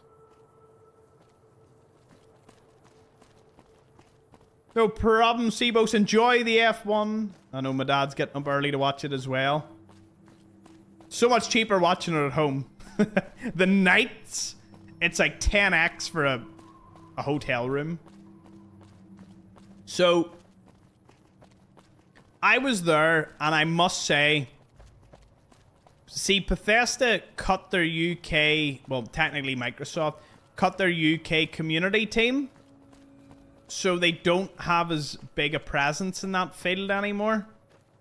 But Obsidian were lovely. Honestly, I was speaking with one of the community managers, and Obsidian are... I actually want to play Grounded and Outer Worlds 2 just off the back of how they were sort of treating me as a creator. Now, obviously, they were low-key enticing me with maybe like a key or two, but, you know... At the same time, they were just lovely. Really, really, really nice. And I've never really had much face-to-face. In fact, I've had no face-to-face with Bethesda. Maybe a couple of minutes last year, but nothing came of it. So, you know, in terms of treatment, I hope Bethesda gets better, but... You know, Obsidian seemed like they really did care. And they have loads of things for creators and all. So, you know. Don't be surprised if you maybe see a bit of Outer Worlds 2 coming in the not so distant future.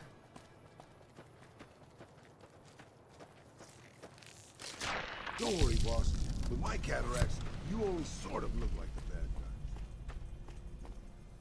guy. Yeah, Obsidian are working on some top secret projects that they can't tell anyone about. I love that. I love the secrecy. Probably NDA'd up to their eyes. So I've come back with a new love for live streaming. Because I love what we do. In fact, not being able to do this for a week was heartbreaking. Because I missed all of you. I missed the community a terrible lot. a terrible lot. A lot? Just a lot. A terrible amount. RV there, yeah. I've seen it starting to blow up as well. As I said, I've come back with a newfound passion to just get good content out there, play good games. Missed you too, Colonel G. Missed you too, Jason. I missed a lot of yous. Yeah, so do you know what? Let's just walk the way we should be walking.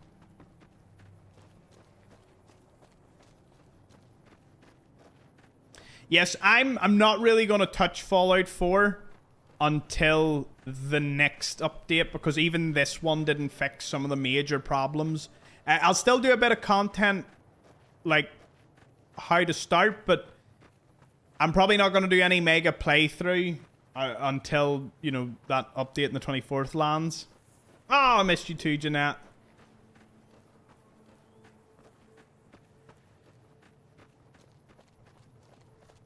It was. I was sitting there, I was like, I wish I had a lot of you here.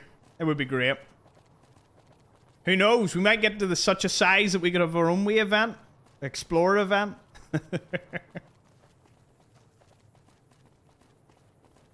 Listen, the pre-recorded was the best I could do. I know some of you wanted to be here at that time. So who am I to deny you the privilege? The privilege? Or who was I to deny you? I just wanted to give you... I didn't know I could only give you a max of an hour. But I could only give you a max of an hour. So we had to live with that. But it's fine. It's fine.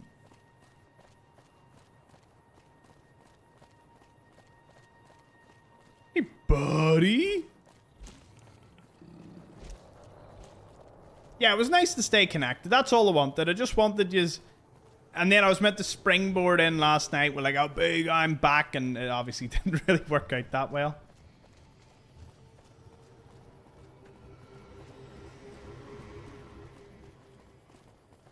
I didn't even know how many people would be in for the pre-recorded sessions. You know, I had no idea. And it turned out there was a lot of yous. So I was very happy to see. Again, I know plenty of you have arrived in. A lot of yous gave out subs to people that must have been watching without a mug or anything. And I can't thank you enough.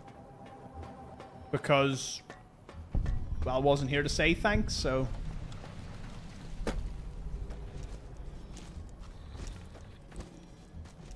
It was a chill vibe, great for background noise. Well, all those videos are up on Thomas Explores Live. So, as I said, there's still... I'm behind on things. There's lots and lots of live streams, playlists that I need to re-upload onto Thomas Explores Live. You know, like the Kill Everything run is about to be released. We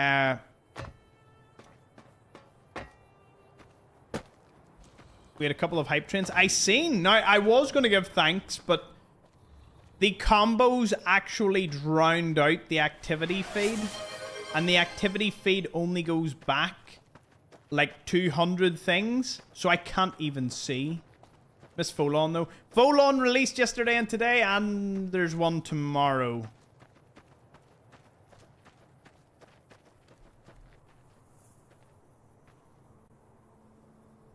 The combos, did they appear on the screen or on the chat, or what way did that work? I had my phone open, but I didn't see the combos. So I didn't know what they were doing to chat.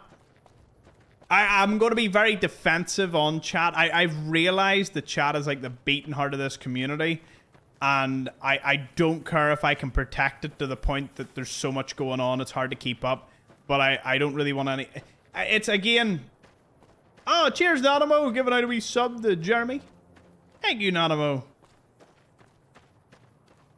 Brilliant to see. Wait, can I exit out of here? See, if I could have walked across there, I was going to be like, there's a way into the quarry. Although I don't know why they made it. Well, I know why they put a wall here.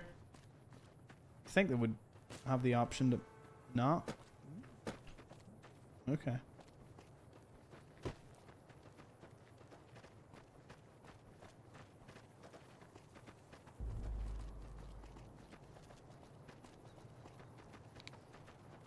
Full on.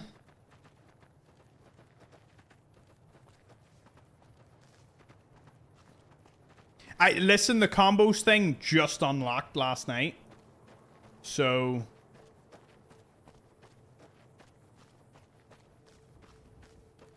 What are you doing here?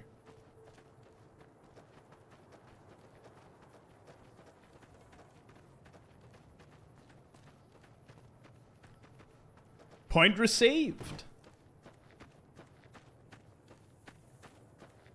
But yeah, no, listen, I love the support. The support is amazing. I'm never not thankful, but I know you all are aware that my focus is like my focus is always the entirety of chat. So if there is something that is being a little too obnoxious or annoying to chat overall, I will sort it out for you. So I'll probably have to forego the combo thing, or I'll look in the settings or see what we can do with that.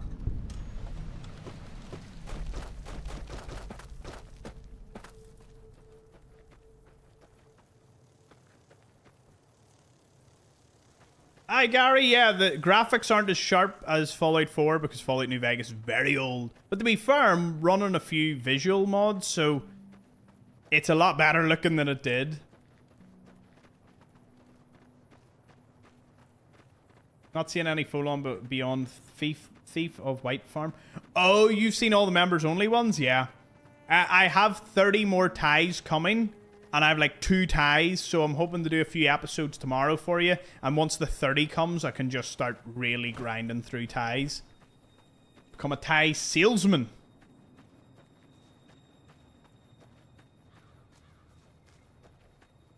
So yeah, it was... Overall, I missed it. I missed being here. Now, I have had a few things in my mind that I want to ask the audience about. Oh, I turned off the AI with T-Detect and God mode. I'm really just... You know, we're walking and talking here. There's no point in me fighting stuff. Or having Raoul fight stuff, because then, you know, I'm just doing laps at the moment. What else? What else?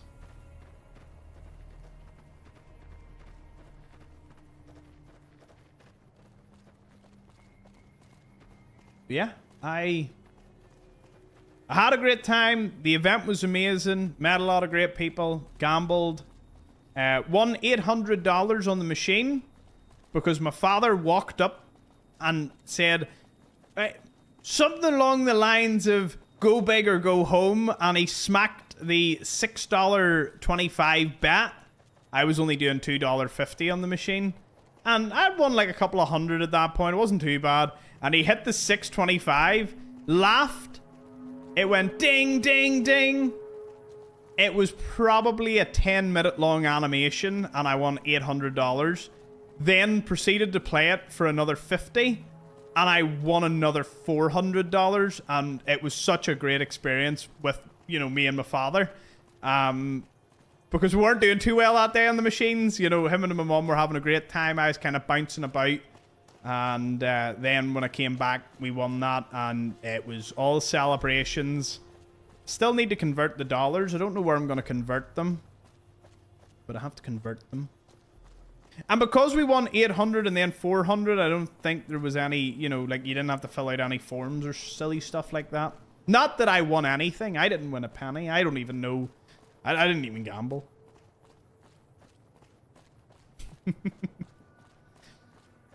So yes.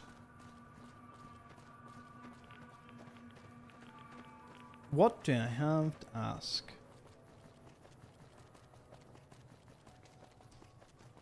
Feds only get involved if you went over 10k. I thought it was over 1k. They were handing forms out. You're probably right, but I don't know. I don't even know what you're talking about. I've never heard anything before about gambling. I don't gamble.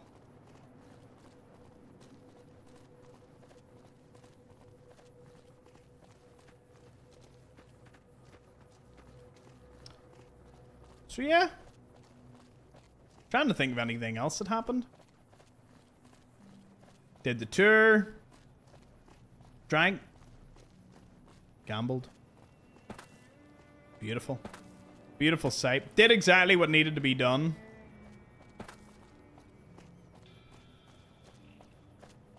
Just a heads up for everyone, at Thomas Explores doesn't work and is held by the auto mod, but I seen that, so I'll let it through.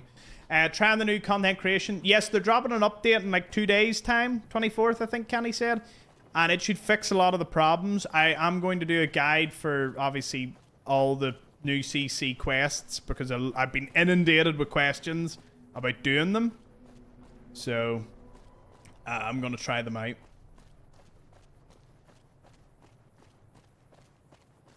I have so much to play and do, so many series planned.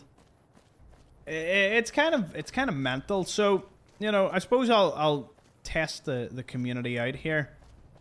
What are the things you are most looking forward to seeing in the next month or so from the channel? If you include every series that is in progress, that was promised, that was hinted at, or games we have played, is there anything you want to see? I just want to know what would everyone just click on instantly if they were like, be it a long playthrough, be it anything. Splashy Saurus, did Jimmy just say Jurassic World with dinos?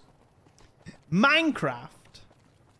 Chronos or Subnautica? Oh, he wants to send me into it. Hey, hello, Granda Tony, good to see you. He's over on Facebook. Welcome home from Las Vegas. I enjoyed it very much. I did indeed. I must call down and see yous tomorrow. Or Monday when I'm out and about. It'll be good to see yous. Tell yous all about it. Fallout London.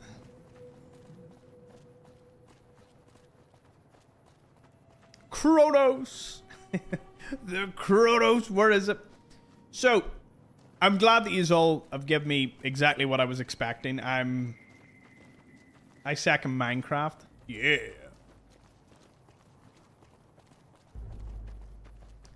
Would love to see you take on Content Creation Club content and Outer Worlds 2. Ooh.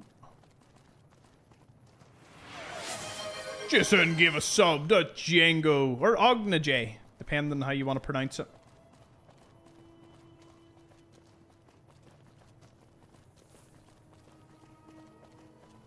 Right, so you've all told me amazing things. Here's my dilemma.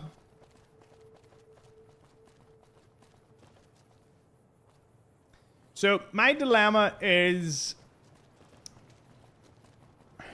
What's the word? As you all know, we have Thomas Explores, Thomas Explores More, and Thomas Explores Live. Now, the live is perfect. It's got the VODs. It's where we stream to on YouTube. It's actually the most perfect channel for what it's needed to be what it needs to do. It puts out clips, VODs. It's perfect. Now, Thomas Explores is also kind of perfect for what it needs to do. It does the guides, 100% runs, and, you know, everything in between for the games. Also happens to have all my shorts. Now, Thomas Explores More is kind of where things get a little stranger, because I feel by having another play, like, I hate crowding people's YouTube feeds, but I don't actually know a good solution to it. Because I did try and put all my content back on Thomas Explores. But then part of me was wondering, maybe a solution would be doing long playthroughs. Like, much longer than an hour. You know, like full game playthroughs. I have a couple of things I want to test out. Rail, no.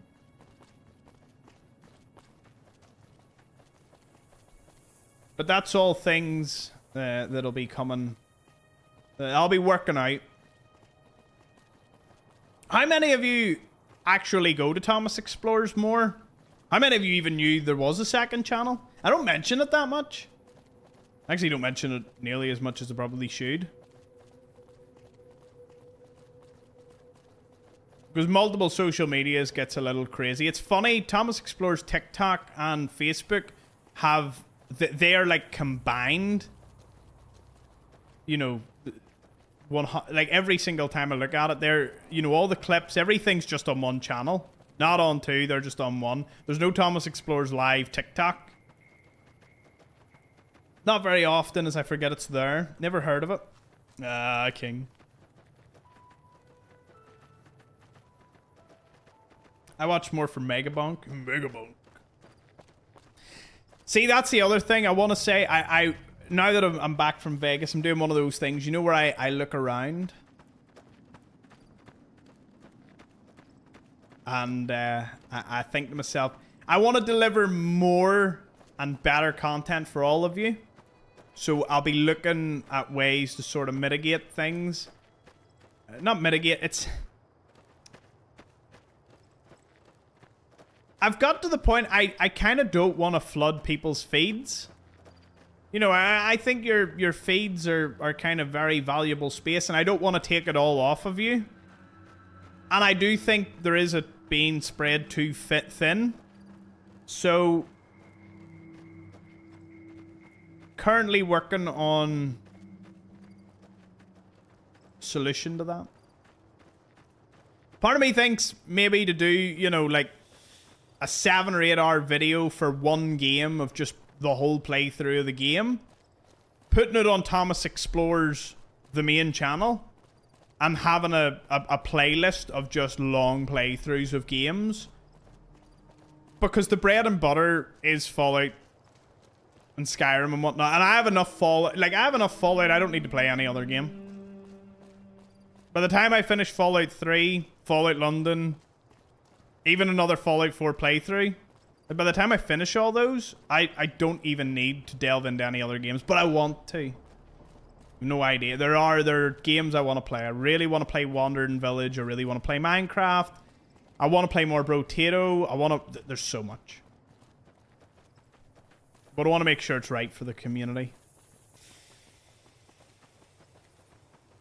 And what form that takes, we'll have to see. Anywho. Anything else happened whilst I was away?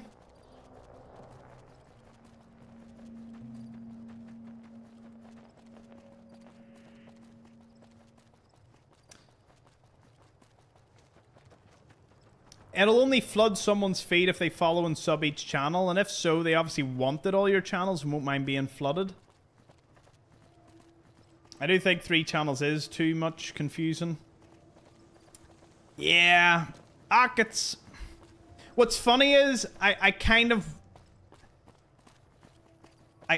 think the problem was Subnautica did do well, but didn't do as well as I thought it would on the main channel. And I had a lot of Fallout content that needed to be released. Here's the bottom line. If I just aimed for 3 videos a day on the main channel, and the live stream and VOD was kept on Thomas Explores Live, then there actually is no issue.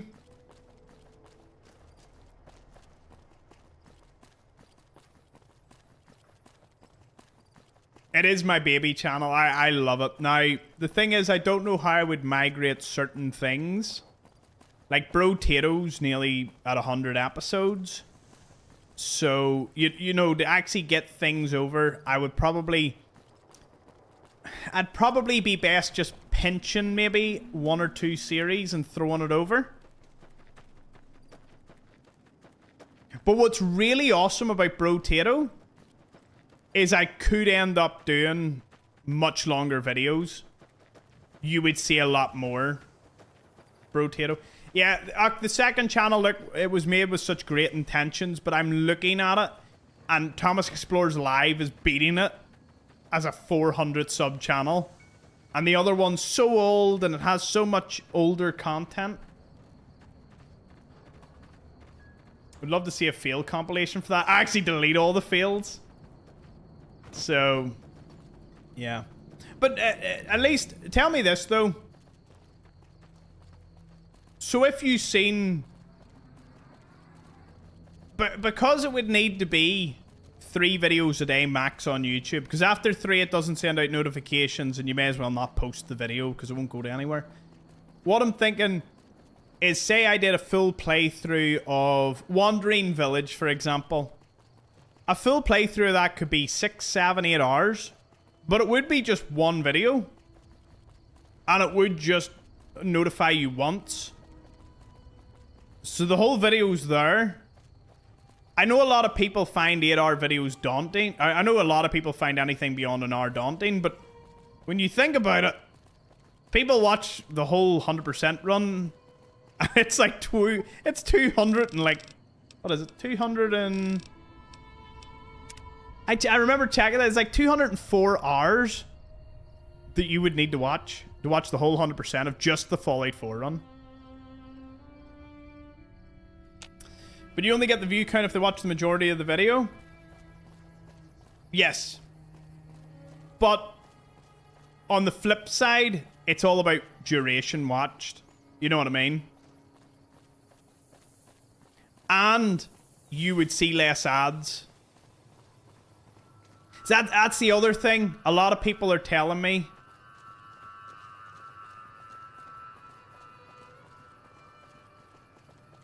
Oh, no, don't get me wrong, Kenny. There'll be lots of genres of games people won't click on. But if I create a space in which I can do a full game playthrough, then at least if some, you know, if a lot of people want to see Chronos, they'll see Chronos. While if I try and limit myself to one episode, and it means then I can have it spliced as one full episode, and I won't, you know, it wouldn't be a problem. Cheers to everyone helping me brainstorm this, because I do like community input. I would like to sunset Thomas Explores more. Full disclosure, I would like to sunset the channel by the start of next year and have everything consolidated in Thomas Explores and then have all my live stuff on the second YouTube channel. Less social medias is, you know, I've learned a lot in the last year. And I hate disappointing people when there isn't, like, Brotato episodes or something. I feel having just maybe one really good drop of a full gameplay through once a week on the main channel would make so much sense. Plus, then I only have to do one thumbnail, which is a lot less maintenance for me. You know? And if I was doing, you know, if I was doing a Minecraft run, I could still do an episode. Do what makes sense for you. Ah, see, that's the thing. Nothing makes sense. It's a constant evolution. So, I'm glad I got all the community's input there.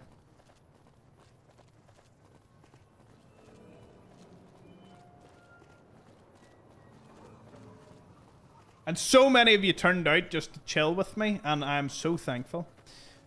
I always feel it's easier to get into a channel when everything is laid out nicely in playlists. That's what I mean. Like, could you imagine you click on and you would see a playlist and it would just... You just see, like...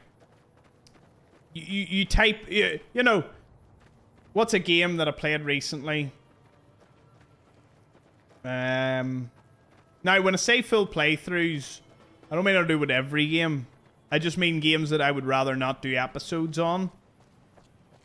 So some of my RTS games, some of the building games, games that make not...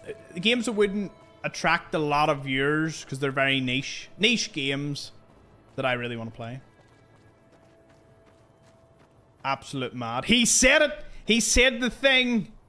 Everyone welcome Tyler. I can tell instantly that is him. Me and him went all in black.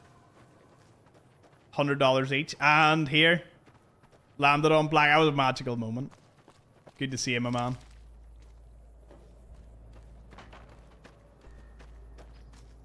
We're actually just talking about that whole thing.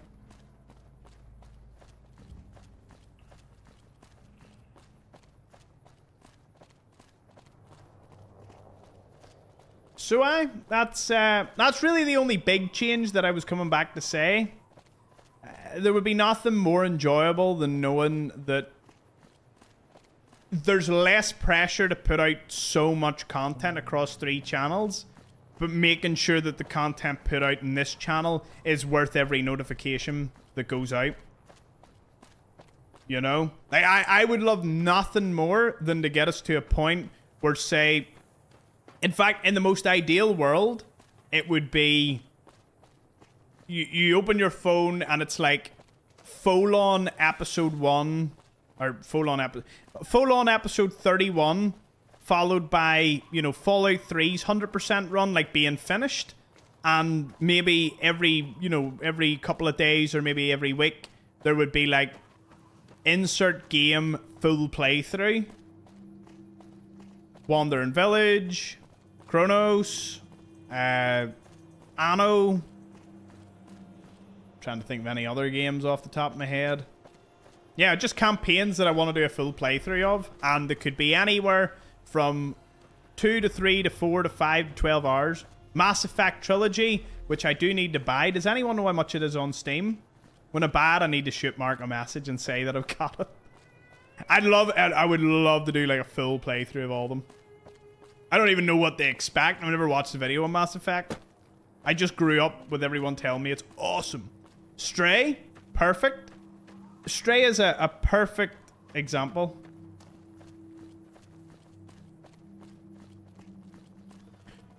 It's not that, Jeanette. It's more so, you know,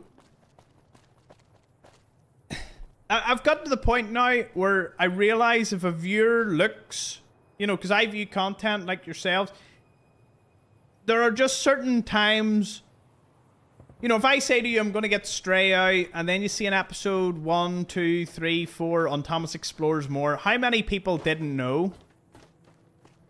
Hey everyone, sorry, I work unlike Pauline, so I can't keep up. No, I'm only joking, I completely paraphrased that, but I'm sure he got the joke. I work, so I can't do this. Like Pauline. Yeah, so what I don't want to do, and this is like the core of it all, I don't want someone who joins the lives and chills out with us all and sort of on YouTube goes, hold on a second. You know, like, hold on a moment. Let me get the words. Sorry, Tom's not, the words aren't wording right now. 1 second.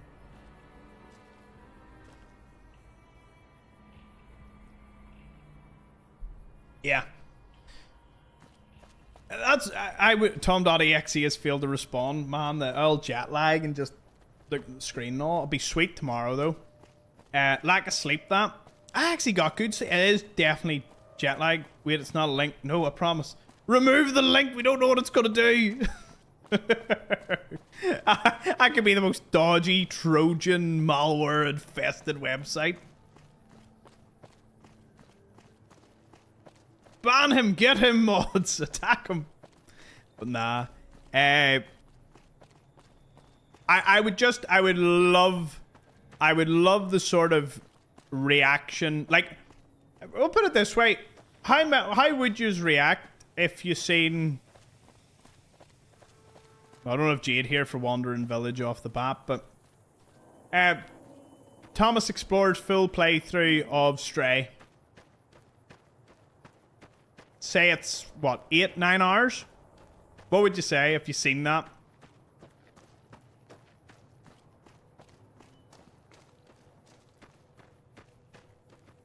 If I'm gonna go, I want to buy Django's. I'd say, nice coat. Hello, Daft.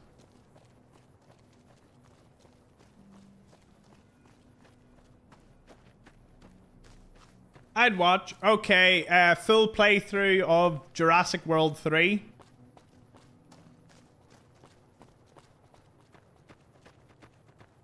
Full playthrough of the Mass Effect trilogy. Or Mass Effect 1, then followed by like 2 and 3. I'm trying to think of another one. Full Minecraft hardcore playthrough.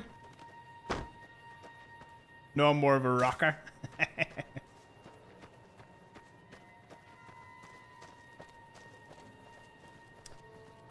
See what I mean? Like, that's what I want. I want people to see it and just be like, boy, I'm watching that. You know, that is it. The other thing is, when you go from episode to episode, YouTube loves to hit you with ads. But with a longer form video, I would have a lot more control over the ads. And obviously, since I have ads on conservative, That is not the political alignment.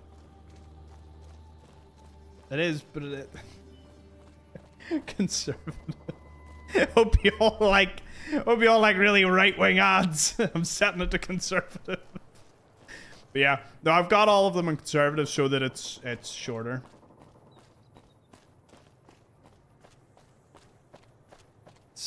I love. Someone said that in the VOD. Was like, well, why have you got your ads in conservative? It's just like, I see what they're trying to do. They're trying to bait me. So yeah, I could do about 6 to 7 hour ads an hour. You do 9 hours, add timestamps to create chapters. Unbelievable suggestion, Jeanette. Unbelievable suggestion. That actually would be perfect, because what YouTube does is it integrates it so you can skip each chapter. Jeanette has single-handedly give me the keys to the kingdom here. That is perfect. So all I have to do is invest the time in figuring out the chapters, which I could do anyway, because as I'm playing, I could obviously just take note of how long I'm through. I would love to play these games in like 1 or 2 sit-downs. You know? That's what I really want to do.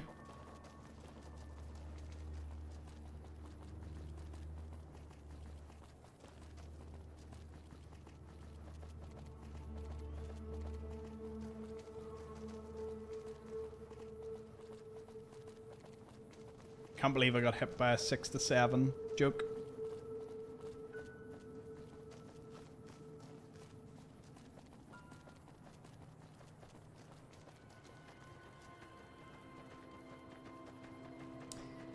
So yeah.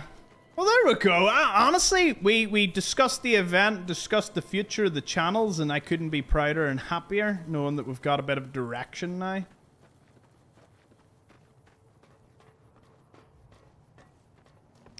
So, as you all know, Season 2 drops start of December. We will be up to our eyes in people, which is going to be great. I mean, as a little bit of research, I went to see how certain other like people that were streaming Fallout, what sort of boost they got off Season 1. Crazy. There was one particular one who was doing similar numbers to us. They were getting like 50, 60 concurrent viewers for Fallout 4. They were hitting like 200 plus concurrent viewers literally a week after Season 1. And they're now averaging many more than that. And don't get me wrong, there's a sort of... I have like a... What's the word? I have a nuanced take on this. I can't wait to like you know yourself and how many of you got here, but it's gonna be great to welcome in so many new people. We have an amazing community. We have a solid community, and I think we can definitely welcome in a lot of new people. But don't worry at all, because we are certainly going to make sure that everyone is looked after in the Discord as it grows. You know, so there'll never be a time where I won't. It's sort of a love-hate balance, where it's like, the idea of growing is amazing because we can grow the community. Obviously benefits me, you know, I can't be silly about, you know, I couldn't lie about that. But it'll be amazing to have so many new people. And just to see how the community reacts. And because it's a weekly drop, like they're not dropping every episode in 1 week, it's going to be weekly. Like we're just going to have weekly jumps. It's going to be crazy. I am going to focus mostly on Fallout 4. You know? More money, a centimeter to his height. Yes, help me fund my $50,000 surgery to grow by about 6 inches. Was it like 3 years of surgery and 3 years of physiotherapy, maybe more? I don't know why you would do that, to be fair. People were surprised that I wasn't as short as they thought. Going to get leg surgery. Might be on the cards at this rate. Nah, I'm only kidding.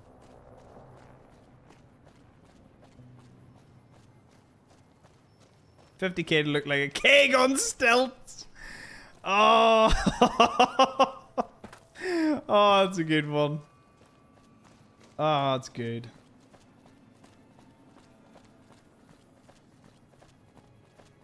No woman action? No. No women. No stories like that. Many great women. Many great women. In fact, a few that I got along with so well. They were either married or with their boyfriend, so I was like, nah, I ain't one of those dudes, so I quickly backed off.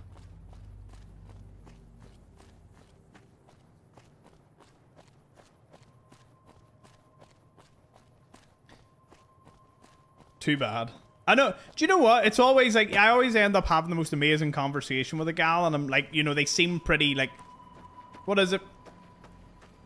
They seem pretty enthralled with what I'm saying, and I'm pretty, you know, enthralled with what they're saying, and then you're like, you know.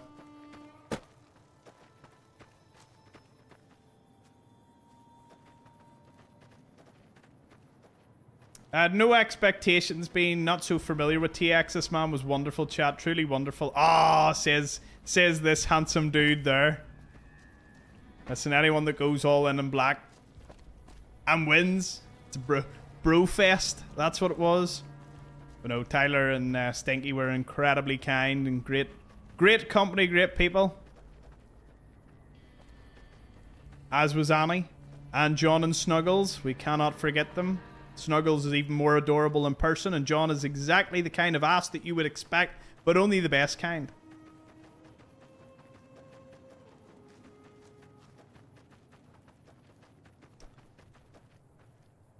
Don't pin the message. Don't pin it.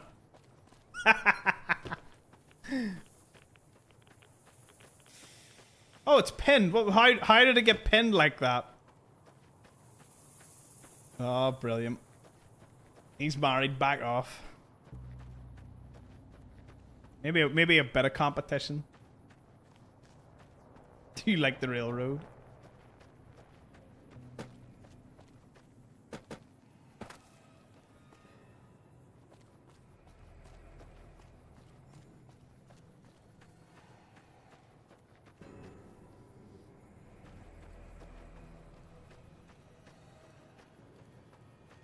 Yeah, I hope he drops a hell no. I don't like the railroad.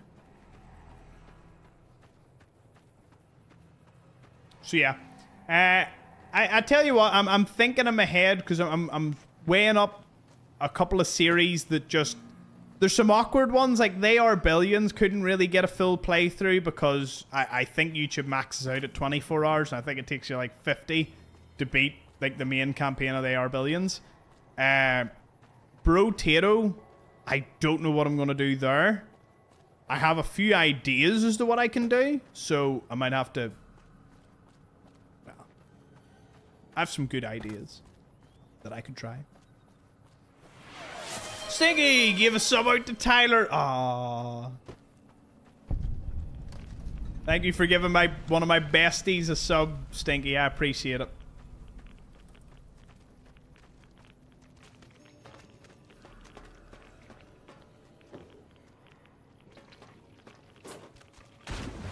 Oh, you are ugly.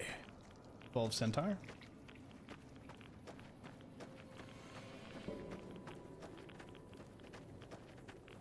When can I meet him? I will see about that. Maybe I'll probably say to him, you know, maybe pop in chat or something. Say hello.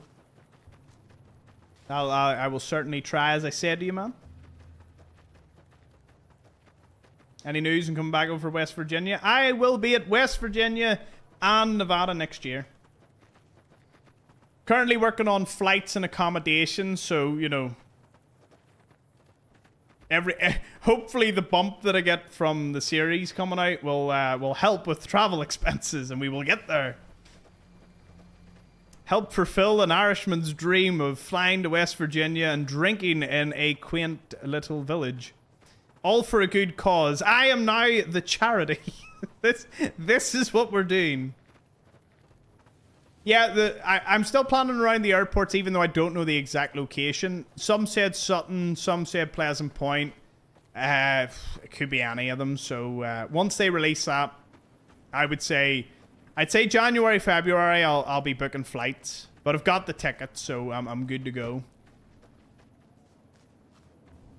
You had a dream you were in Mass Effect yet? Nice.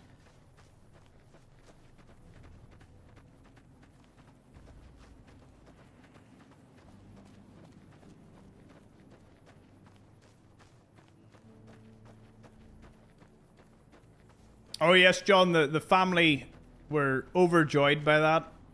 Especially Deja. And yes, I will make sure that goes to AGNI, as promised. I will show receipt. Thank you very much, man.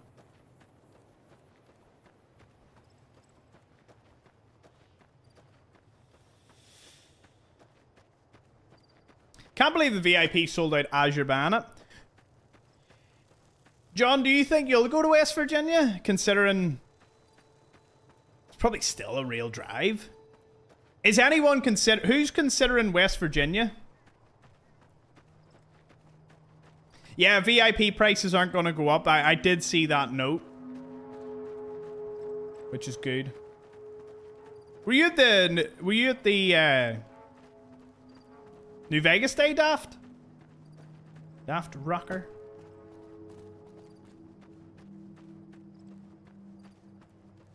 If I'm back home in New York, 100% will go. I'm definitely considering West Virginia. Depends if I can get a vacation. That is fair, man. That is fair. At least it wouldn't be that far away.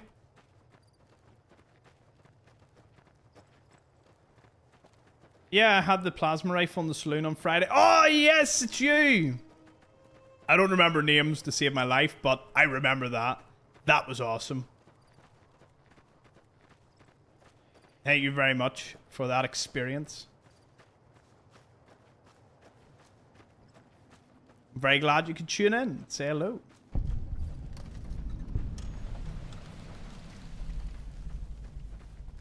Appreciate work. Ah, cheers, man. I'm glad to hear you're going to West Virginia. Yeah, a lot of the creators are saying, a lot of the East Coast creators and Canadian ones are saying West Virginia is going to be a lot cheaper. Like a flight. So, you know, for me, it's going to be at least a one-stop flight to wherever I go. So, you know, I'll have to see. Hype Train started for some reason. Someone did something, I'm sure. You never know with these things. King with 100 bits. Pretty good. Yeah. Tracy with 100 bits. Pretty good. Hey, Hugo. Good to see you. Jeanette gave a wee sub to Daft Rocker. Hank EU Jeanette. That is scary. If you combine Jeanette, King, and Jason, they have brought in like 1,000 explorers. That is crazy. Woo! Is it getting hot in here? Big shout out to everyone though. Ah, cheers Glowbug. Cheers Alex. King, did you pick the dino?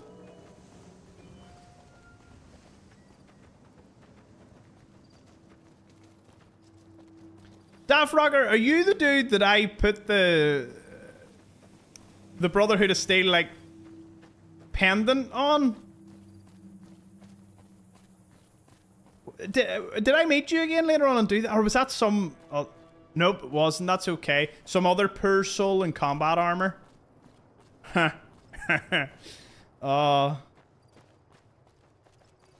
Oh, it wouldn't have been you because you, yeah. I don't know who that was. I had so much drink in me at that point. Cheers, Jason. Cheers, Alex. Cheers, Glowbug. Cheers, Kenny.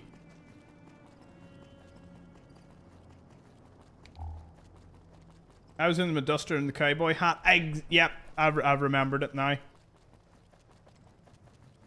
No, because see, the guy with the combat armor also had like a cool plasma rifle, so that's why I thought you'd changed like costume or something.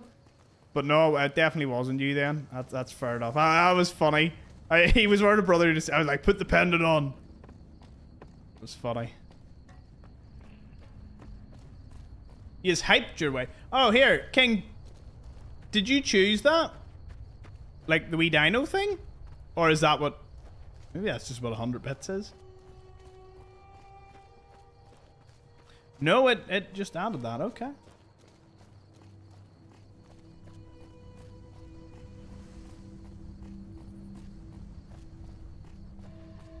Maybe just added it. Cool.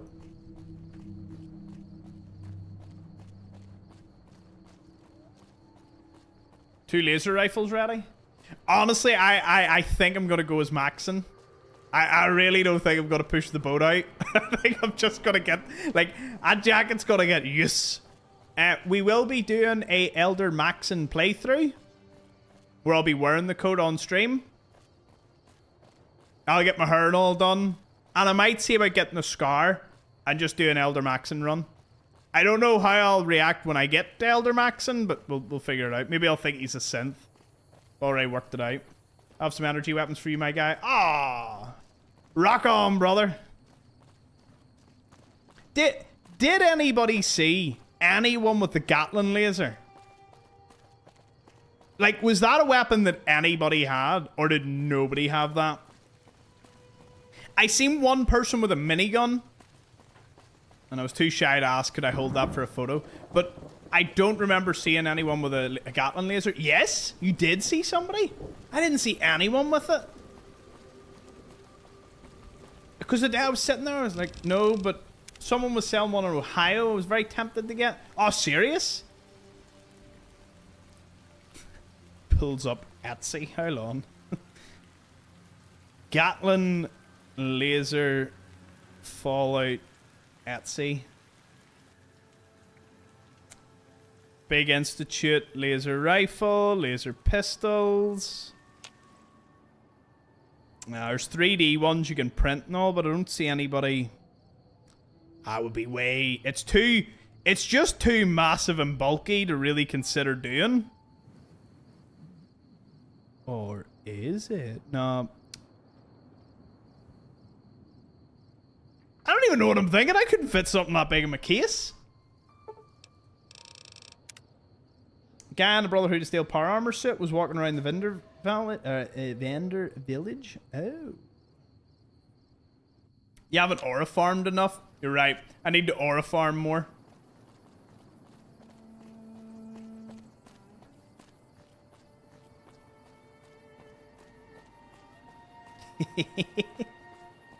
Class. The barrel's even rotated. Oh, imagine. I wish I'd seen that. I mean, it's like, I want to complete... I want to complete it with the Gatling laser, but I also don't want to buy a Gatling laser because I've absolutely no idea on how to get it to me. Vulpin props. Let's have a little nosy.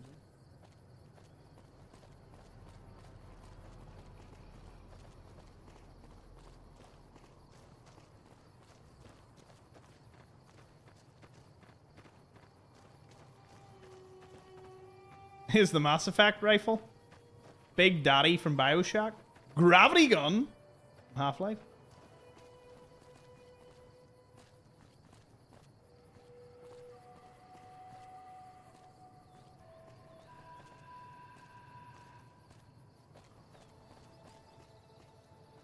Oh, it's like bespoke stuff. That is really cool. Very, very expensive, I would say.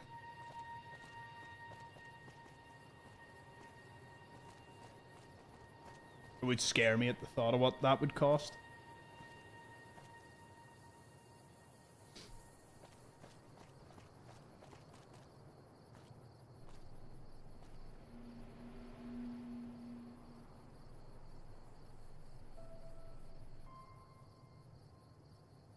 Body cam off.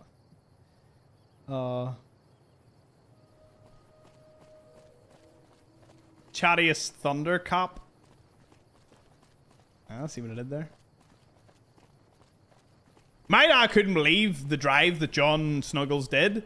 And my dad's very, you know, he's used to fairly long drives from top to bottom of the UK. And even he was like, I wouldn't do what John did. Like, you couldn't pay me to do that. Well, you probably could pay him to do that. Like, I think that bit was a lie, but...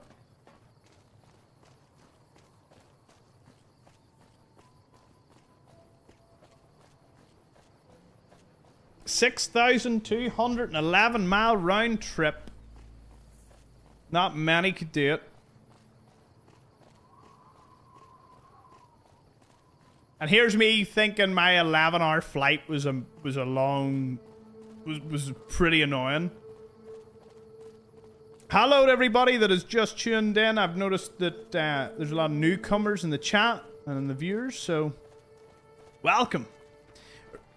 Now, while there isn't much gameplay, I still will take any and all questions you have about really anything at this point. This is a big, massive open Q&A, or ask me anything. I suppose we could go ask me anything.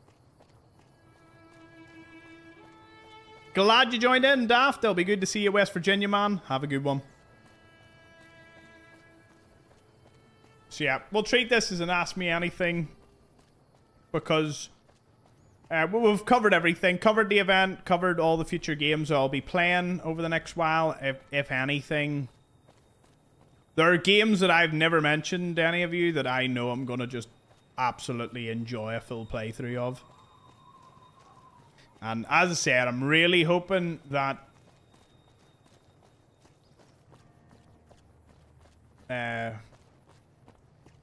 Can I just say, Mo looked adorable. Your dad looked like he was in bliss as well. They had an amazing holiday. I must admit, I was very, you know, very happy.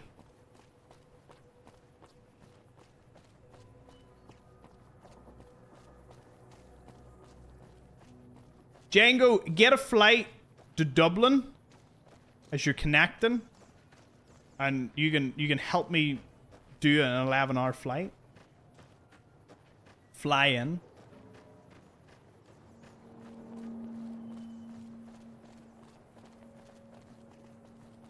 Imagine that. Honestly, I'm just saying, look it up. Could be a cheap option.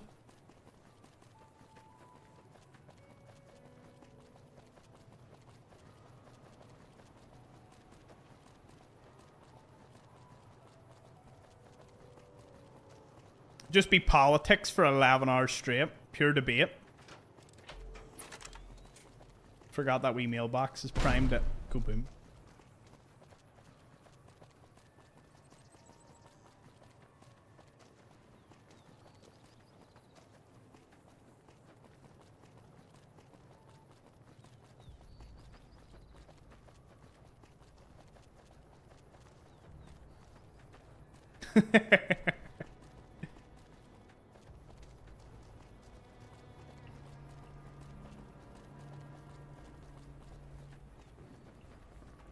But no, I really and truly hope we get as many of the community. Do you like train? Stop it. How is it the people that you care for the most know how to hurt you? Do you like trains?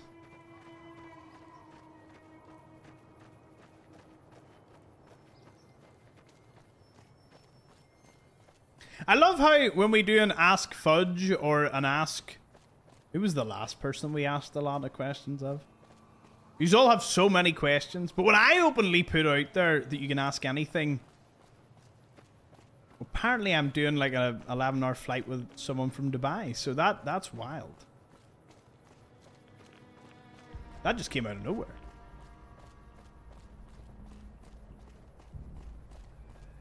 Question is, if we're going all in an event, what one are we doing? West Virginia? We asked Astro a bunch of questions. Oh, yeah, I would have answered all of them. That's the wild part. What don't we know about you? That's what I was looking for. Can't ask anything because you already know everything. I don't know if that's a good or a bad thing.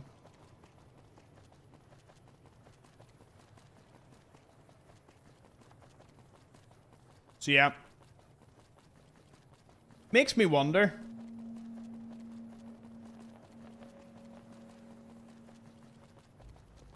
Power armor only run as Elder Arthur Maxon. I suppose he would actually use it. Do you shave your feet? No. What? What? What sort of questions? Where did that come from?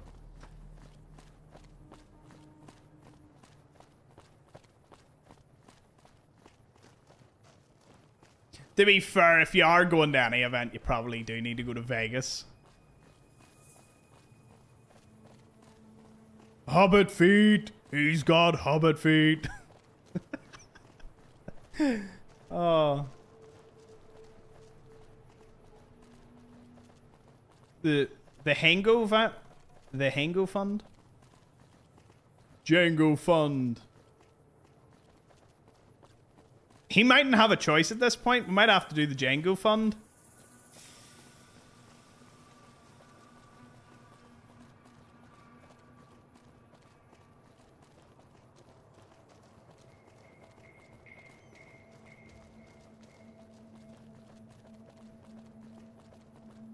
What content creators did you get to meet? A lot of cosplayers. A lot of... I passed Jove. I seen Jove very briefly. He was sitting doing a Can You Beat Fallout New Vegas Without Leaving Goodsprings, and he was streaming, and it was strange because he wasn't streaming. He was obviously recording a video, because when I went on to his profile, he wasn't streaming, but he was playing the game. And the notification never came through. So I don't think he actually streamed at the event. So he must have been recording. And he was talking to a load of people when I passed. And I didn't actually know it was him until I seen like everyone wearing a Team Jove Productions or something on their t-shirt. I want to say this. And I think this is probably the route that I'm going to go down next year. I would rather either do an Airbnb in Goodsprings. I don't mind paying for taxis and I don't mind paying for Ubers to and from Goodsprings. But when I'm there for the event, I want to be there for the event. So either I'm thinking renting a house, Airbnb in Goodsprings, because some of them do actually rent their houses out for the event. Alternatively, I would love to get like a pre-set up RV at the event, like a large enough RV to get a good few people in. I think that would be a lot of fun because the event's so good, you know. May as well just be there for the 3 days and then go to a hotel somewhere else. Did I get biscuits and gravy? It was on the menu, but there was so much to try that I ended up never getting it. I really should have ordered it just as a side.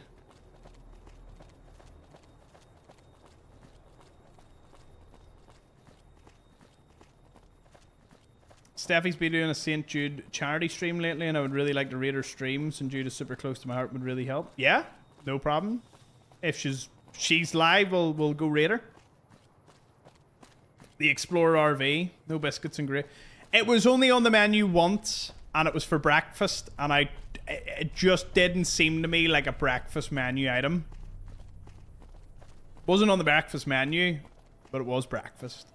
It's the only time I've seen it.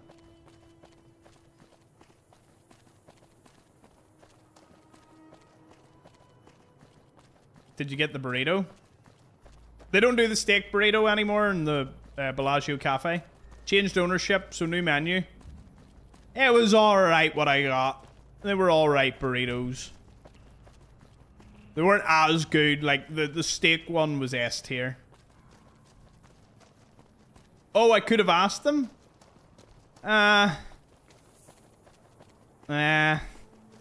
just ended up swapping over for steak and eggs at Blondie's.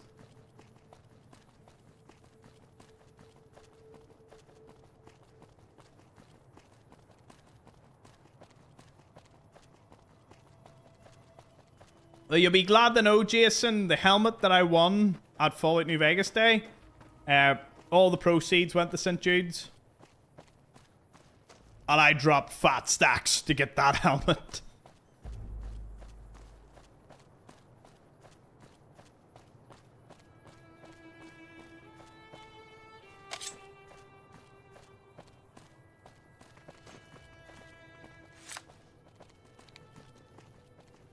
Enough fat stacks that I didn't tell the parents about that one. I just told... I just don't think I was gonna say, oh yeah.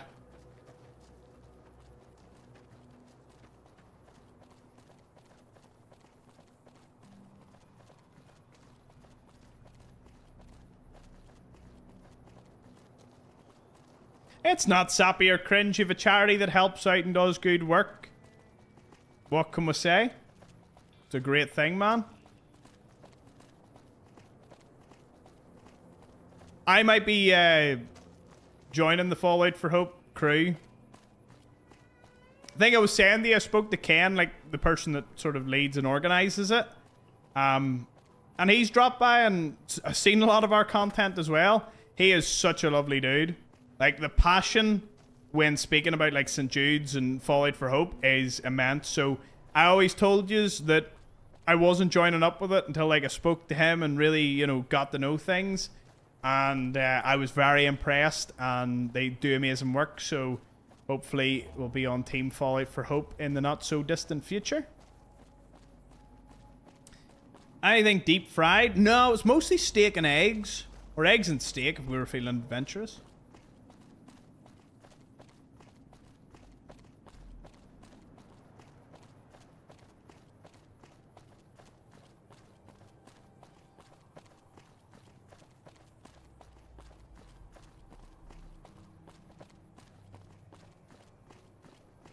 I still can't believe we've made it this far with me just ranting and raving about stuff. I love this.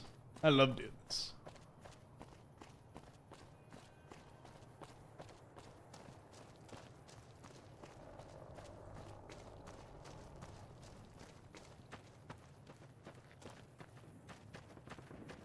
Honestly, Deacon's voice actor, despite never meeting or speaking to him, he honestly acted like Deacon the entire time. It was so good. Any drinks stood out to you? I ended up... The Quantum drink was really good. I really enjoyed whatever was in the Nuka Quantum. The majority of the time, though, when I was in the hotel, I picked the easiest, most drinkable drink I could think of. Vodka Cranberry. And I just drank vodka cranberries. Did you expect anything less?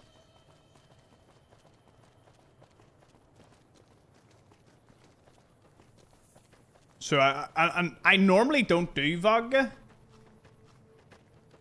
but I did. I made the exception, went full vodka cranberry mode. It was a delight.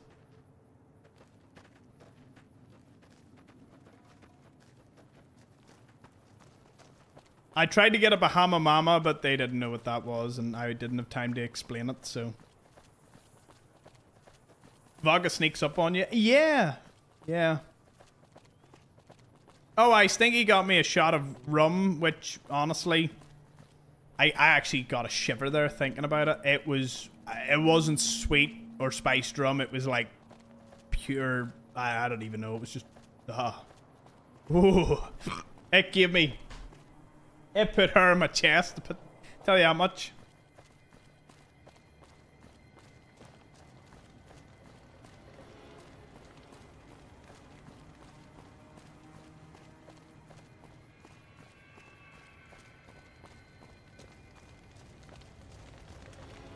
Vodka Blackcurrant would have been a good shout. Or Vodka Blackberry.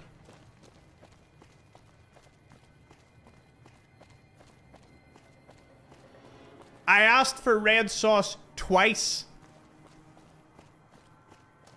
One, they said it was already on the table.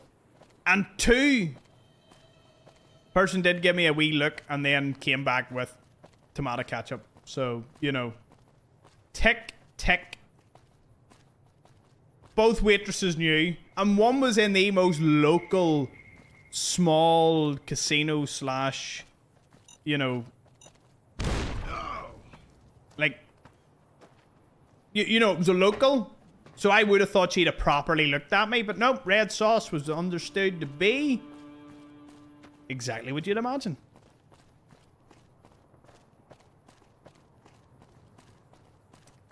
I can drink rum all day long.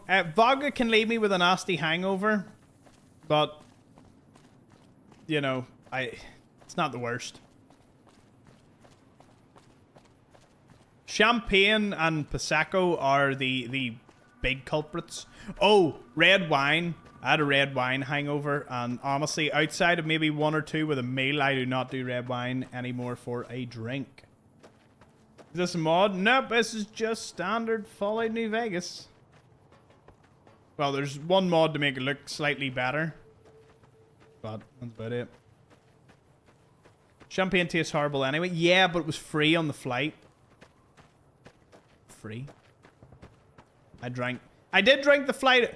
Me, on the first flight over, me and a lovely lady drank the plane out of alcohol. Which was so good. They just constant not alcohol, sorry. We drank the plane out of champagne. Me, her, and I believe a dude that was like at the front of the plane. Because it was just like constant with a bottle of champagne, and there was none left. I think we drank through about 4 or 5 bottles between the three of us. Crazy result. Hey, standard.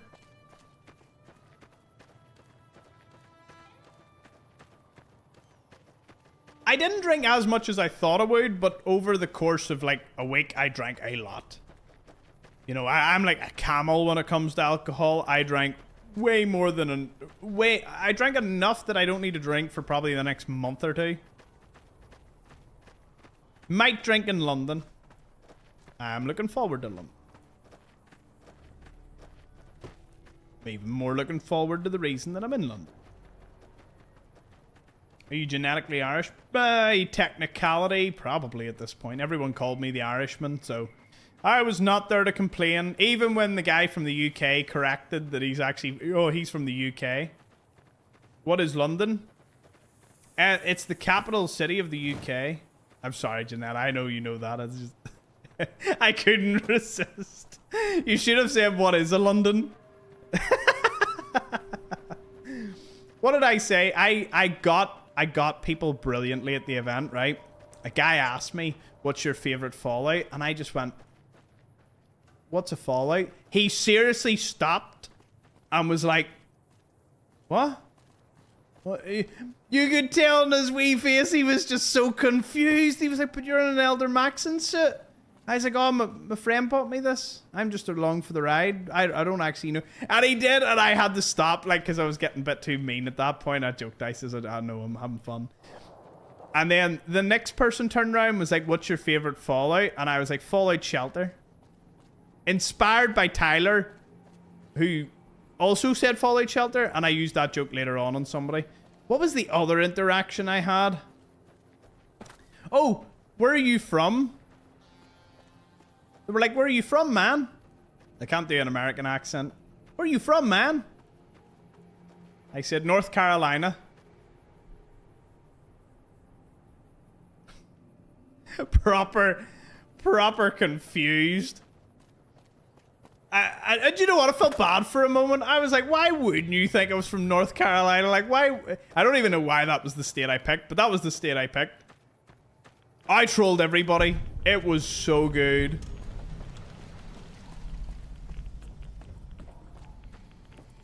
Every opportunity to have a laugh or troll somebody. I was a menace.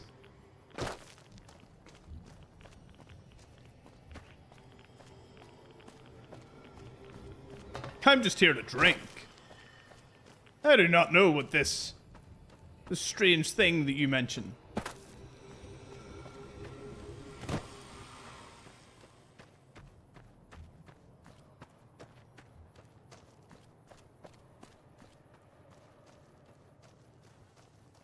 Viscera's arrived. The man, the myth, the legend, the one that held down the seats from like 3 a.m. so that we could actually sit somewhere. Not many could do it.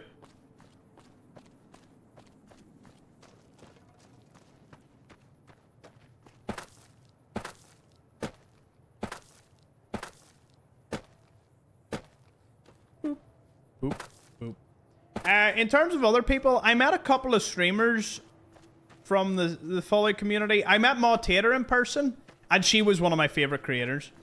She was so lovely, so down to earth, chatted away. Like, it was a delight to talk to her. I met her a couple of times later on, so that was good. I actually met her on the first night and didn't know it was her.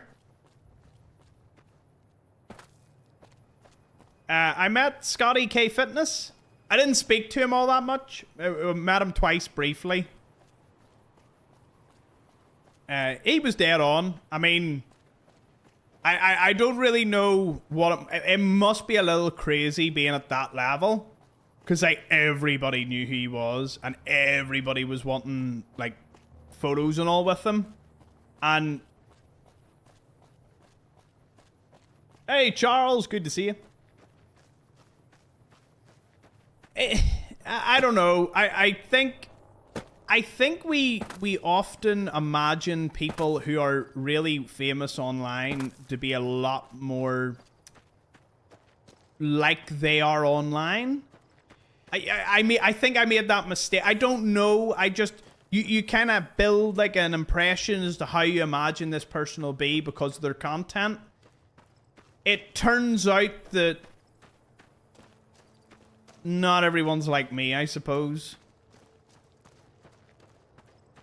Because I'm pretty sure that Viscera, Tyler, Stinky, Annie and all, and John can tell you for a fact that there is no difference between me here and me if I was sitting beside you. Though if I was sitting beside you, you would have a lot bigger questions to ask at that point. Like, huh, who are you? Why are you? What are you doing in my house? How'd you get in? But at the end of the day, I'm pretty much the same. That's why I don't meet my heroes. But they say you don't want to meet your heroes. I would say you'd need to meet them to find out. But if you want to avoid all disappointment, you don't want to meet them. You know what I mean? If you never want to be disappointed in life, like, don't meet your heroes. But if you want to be, like, you know, there's a certain degree of you don't know how it's going to go.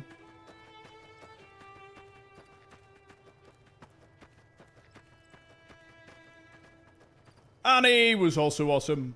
I thought Tom would be taller. Huh? Just can't have major expectations. That's it. I mean, it was great all around. But yeah, I met a lot of people.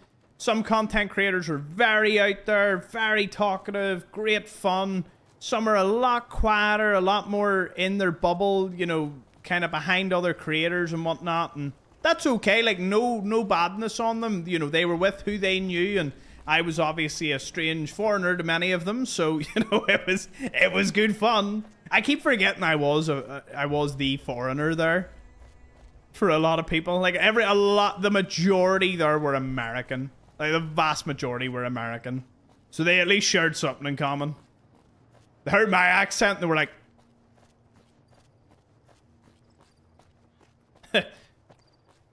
oh, looking at me thinking Ice was about to break into the event to cart me off.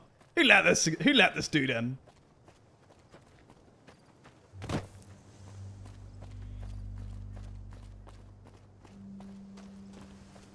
Yeah, we're just chatting today. I think I'll probably do episode 9 of this tomorrow and rename this in the VODs channel. Because it really is just chatting. I've never felt so much welcome energy. So much welcome. I read that wrong. Oh yeah, we do welcomes right here. That is something. Do you know what? I tuned into a couple of streams during to fire in a message. And I did realize, like, we do the welcome thing correctly here, you know?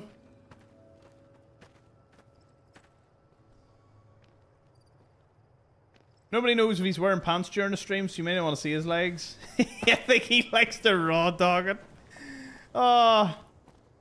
Saves him washing. If the camera drops, the career's over.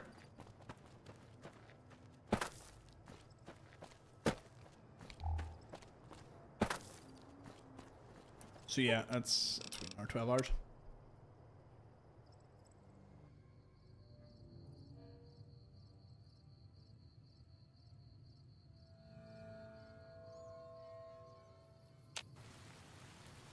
Besides you and your parents, who was the fourth guy?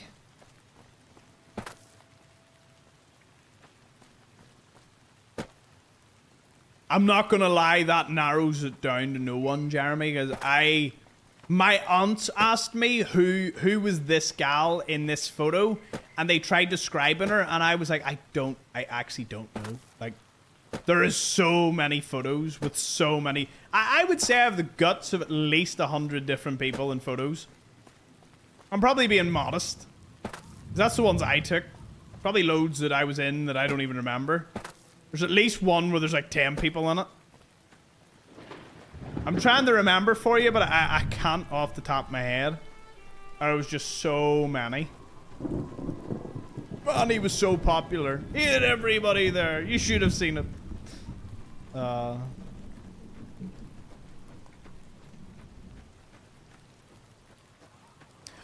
the fourth guy. Oh, that was... wait, I know what photo you're talking about. Hold on. Let me have a quick nosy.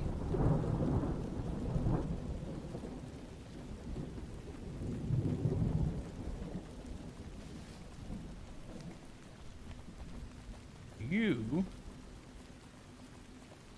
are talking about...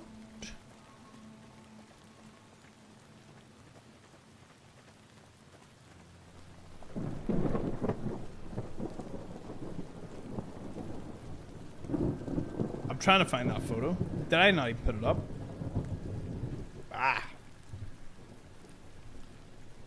Was Gary there? No, I didn't run into anyone like Gary.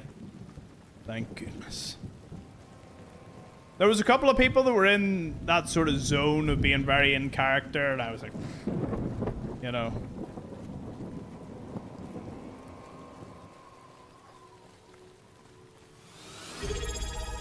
Gosh, I mustn't have put up some of these photos. I know who you're talking about, though. Hold on, where'd I find them? Surely I have them.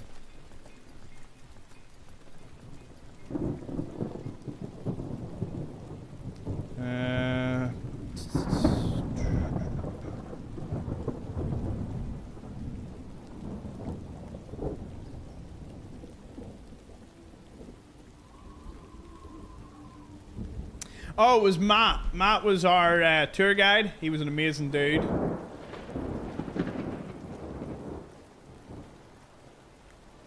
And it was great. Hey! Schmuck! Just subbed. Welcome aboard. And hello, Roasted Leaf. The first time chatting, first time sub. Things you love to see. Yes, we normally play Fallout, but today we're just talking about Vegas. Because I was away for a week in Vegas, and I like to catch people up with everything that happened. Snuggles misses all the attention. What's going on in the playthrough? It's paused for this episode because we are just discussing Vegas and the holiday. The game is very true to you know, like geographically, the game is very true, except the scale. The scale is insane. The distance between places, naturally. The Colorado River is so much bigger than it is in game. So, yeah. Do you have a Geiger counter? I actually never heard it used once, which is kind of surprising. It probably was used, but I never seen it. Listen, we were all there. We were all having a great time. My only regret, and I don't really have many regrets, my only regret is not being a bit more out there. Like, it took me a good 2 days to get into the rhythm of just speaking to everybody, talking to everybody. You know? Like, by day 2, or by the end of day 2, I was a menace. I was just going out, you know, chatting to absolutely everybody that I could. And then Sunday, it was sort of, it had died down. I was doing the same thing. Should have came in day one with that energy, but it was just like, it was great though. Can't complain at all. Hey to everyone watching over on Facebook and YouTube. Remember, the show is over on YouTube, or it's over on Twitch. The link's at the top of everything. If you want to come over and meet the rest of the Explorer family, even say hello on Twitch, you can get an ad-free experience. If someone is very kind to you. It's a great time over on Twitch. There, self-promotion of my own stream. Did I drink the Badger Blast? Not yet. Oh dear. Oh, I think I released the piranhas with that one. That wasn't even a bait. I'm a die on that hill. Very much like Baja to me. No, the Baja drink is also in my bag. I need to drink the Mountain Dew Baja. Also need to find out if I can get some of them Hostess powdered white donuts over here. There's an American candy store in town. I might have to go, well, in the city. Might have to go have a look. Baja? Oh. Baja. Baja. Thank you, Django. Badja? Ah. Can you try it on stream? It's in my bag, and my bag's still locked. Long story. I haven't unpacked yet. Wonder, actually, I said to my dad about... See, he took the lock off last time, and I don't know if it's like broke or reset or something. I'll send a bag of donuts to you, Thomas. I would love that, Jeanette, but I have no idea if that would ever make it here through customs. Customs would eat that. I wouldn't blame them. It'd be delicious. Darla is also correcting you. Baja Blast. Wouldn't last long when it makes it here. Alright, I'll go check the bag. See if I can pull anything from it. 1 second.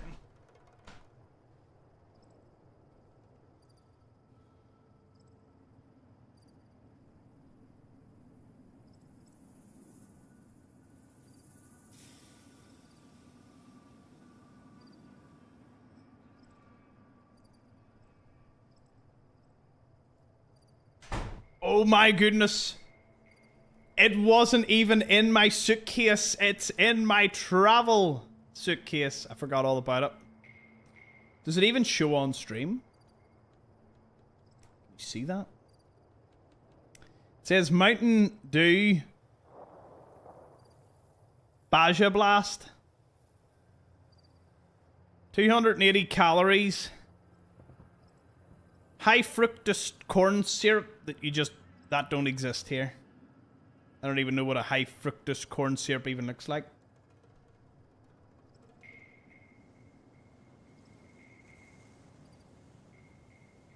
This will be for the history books.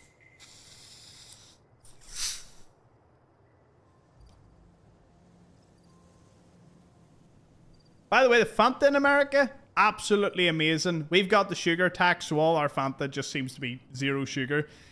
It's more yellow than orange and tastes horrible.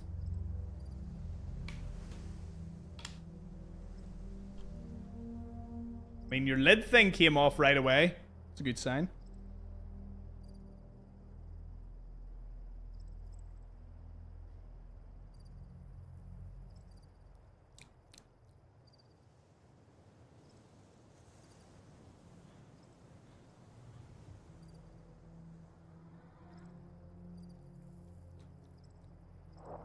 I dig it. I dig it. Shoot it on the... Just the wee shake around them.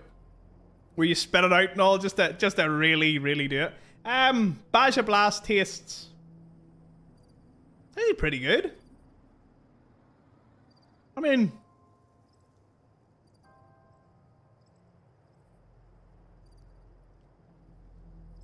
Oh, that would be a dangerous drink to mix. Yeah. Yeah. There you go. Live testing. That was actually really nice. What's the What's the fast food restaurant that does it? Like, is it Taco Bell? Does the Baja Blast? Alright, I probably trolled you all enough. I know, it's Baja. The Baja Blast. But I legit... Annie just stared at me for a clean 30 seconds after I said Baja Blast. I was like, oh look, they've got Baja Blast. And Annie and Pauline was like smiling like... What? And Annie was just... What? Like they were properly like... Two gals didn't know what to do. Night, Nanamo.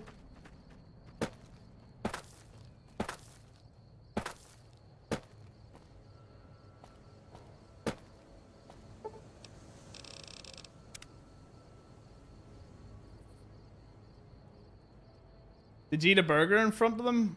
Yes.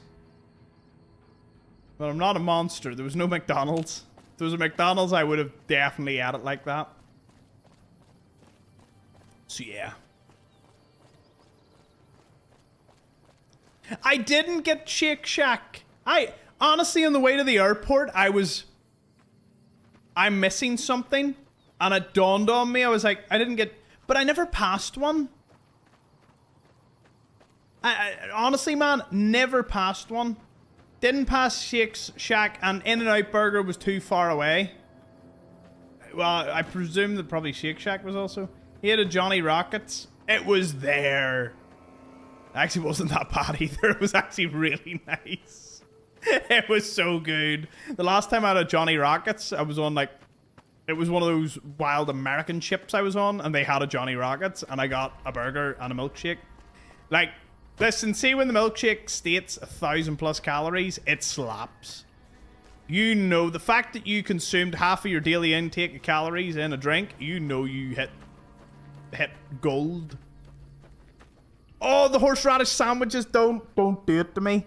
Right, so Josh was sitting opposite me, and I went over to this sandwich place. My mum and dad bought a chicken Caesar sandwich, like wrap thing. Tasted phenomenal. I took a bite and was like, that's what I'm getting, right? I also just ate a Wendy's burger prior to this, and I really, really enjoyed my Wendy's burger and chips. It was pretty good.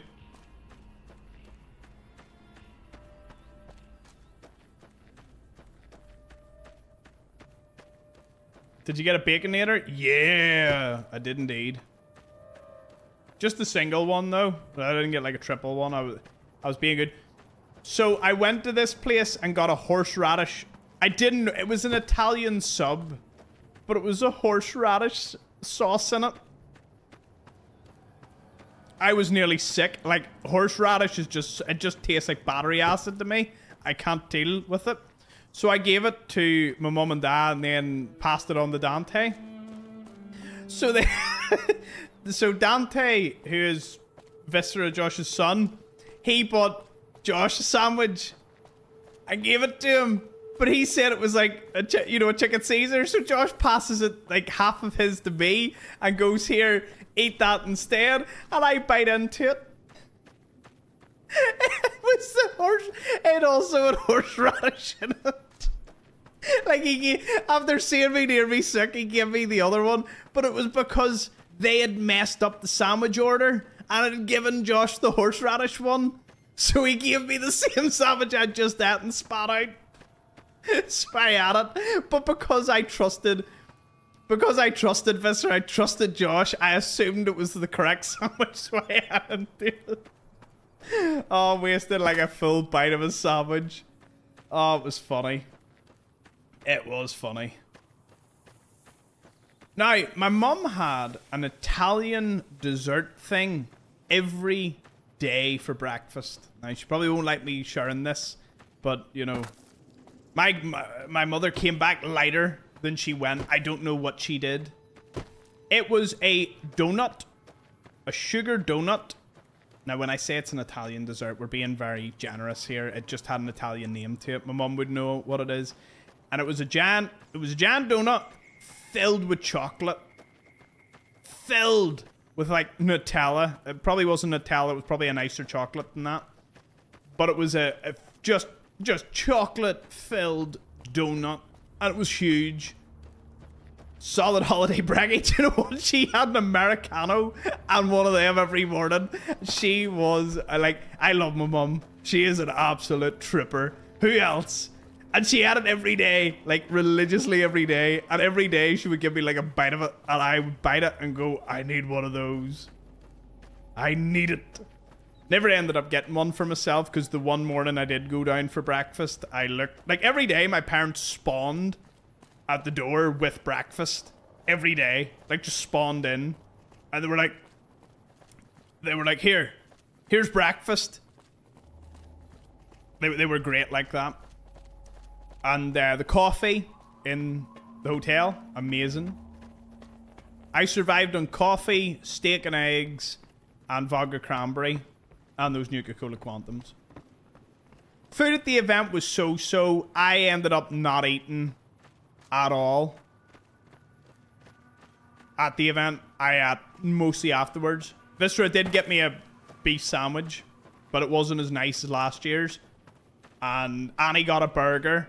And Annie's, like, I looked at Annie and was like, hey Annie, how's the burger?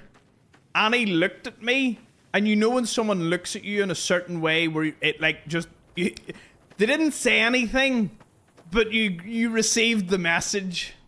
You know, the message was received that I was not getting a burger from this place. And then Pauline and Tyler came in clutch with a chicken tenders and chips. But it was more like chicken tenders and crisps.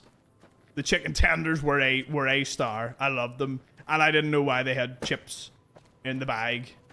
I was like, not fries. They had chips. Don't know what the whole point of that was, but there was no chips. There was just fries at the event. Yeah, Viscera got... So, Annie, Stinky, Tyler, everyone, sadly, bar John and Snuggles, got to meet Mama and Father Explorers. John would have had I got them to the event, but we never ended up being able to get them because they sold out.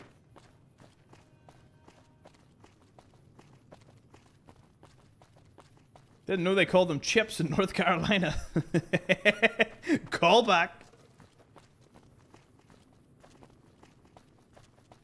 Yeah, my mom and dad were the stars of the show wherever we went, which was pretty wholesome. I was glad. You know, I knew everyone would like them anyway, but I'm glad that everyone, like, loved them as opposed to just like them. Glad whether people liked or hated me, loved or hated me, I didn't really care, but, you know, it was very, very wholesome to see that they enjoyed the company of the parents.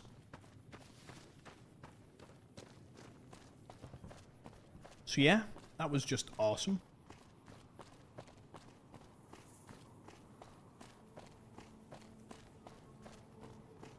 Ah, cheers, Jeanette. I tried my best. I talked to everybody. I mean, I got nothing but good reviews.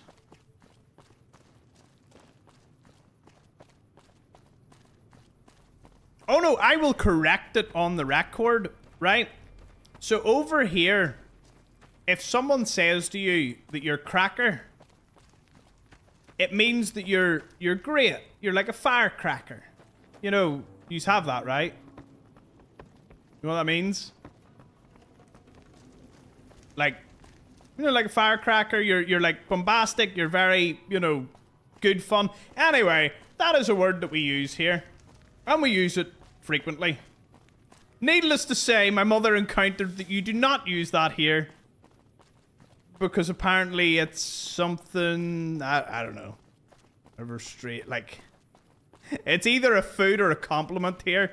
So the way I look at it is, that's the way it was.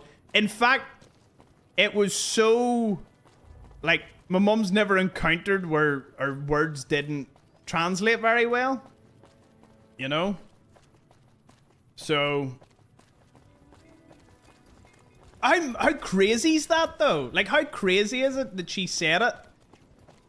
So, now to be fair, it would be used more by females over here as opposed to males.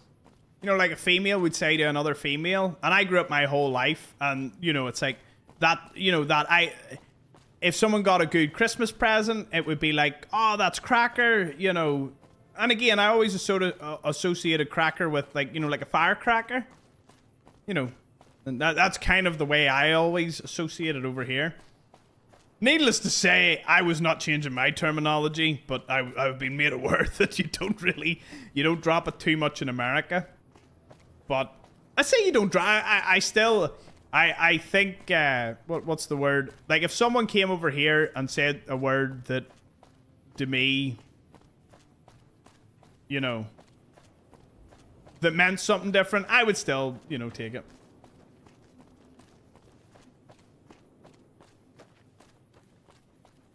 It was the only sort of culture shock. There's a culture shock every other day or every other minute when you're in America, but that was one of them.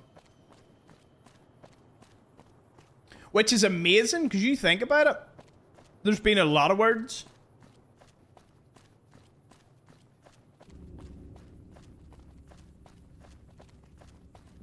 It's like the peace sign over here means something different. Oh, yeah.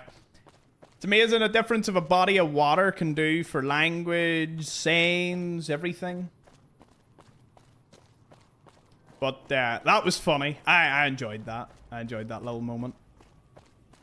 Accents.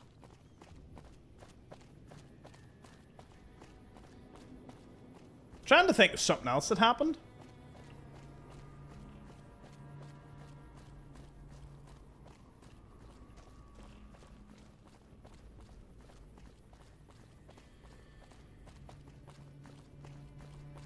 Anything else?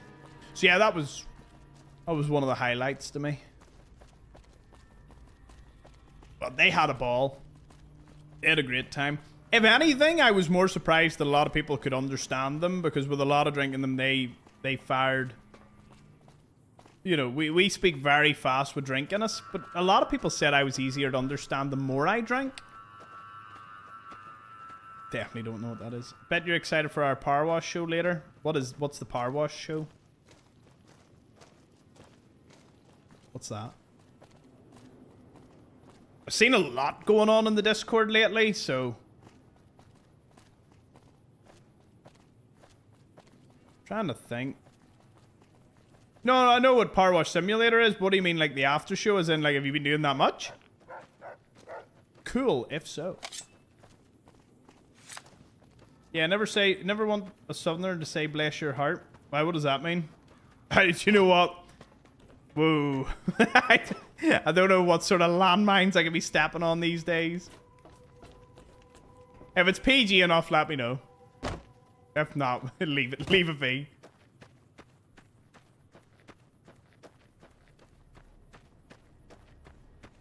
Men and the Warriors with a way of power washing. That's awesome, man. I love how you all maintained. It's like you're an effing moron. That's a good one. No worries, Tyler.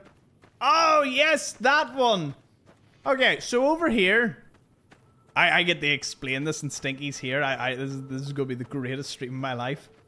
Over here, if you say no worries or no problem, it's like, yeah, no, you know, how do I really gauge this?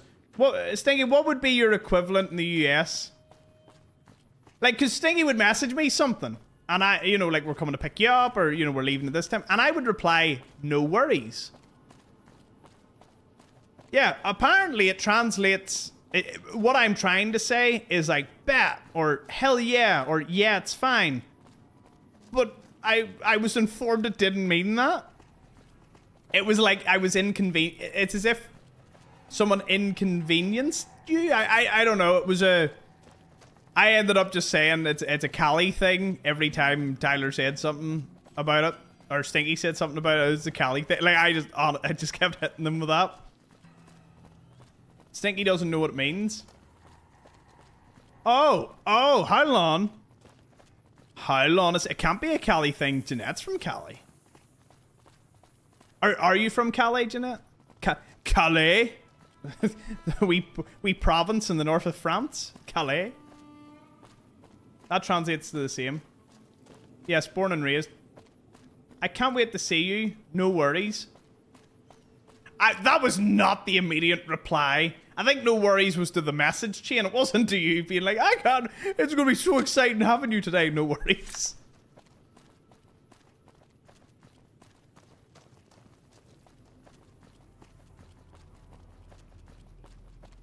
The McDonald's hash browns were laced with something. They were delicious. I mean, so good. I would eat them every day. Like, and I know it wouldn't be good for me. And I know I'm going to be slightly disappointed, but still pretty happy because, you know, our hash browns at McDonald's is so good. But I at least know that my hash browns here aren't going to probably send me into an early grave or something. I don't know what was in the American ones, but boy, oh boy. Boy, oh boy.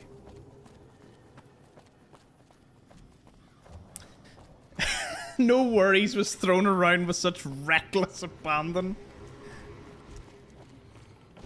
I love it. It's music to my ears. Reckless abandon for no worries.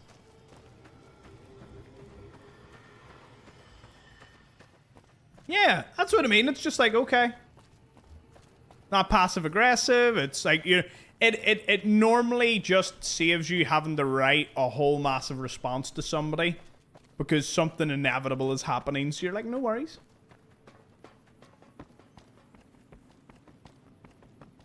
Hi, Tracy.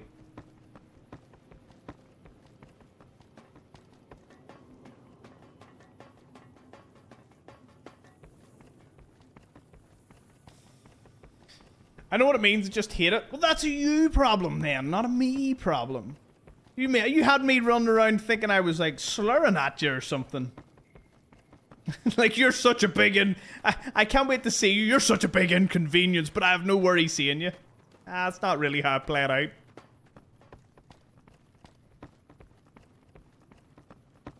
So yeah, I had no travel plans for next year. I have one major family holiday. And West Virginia.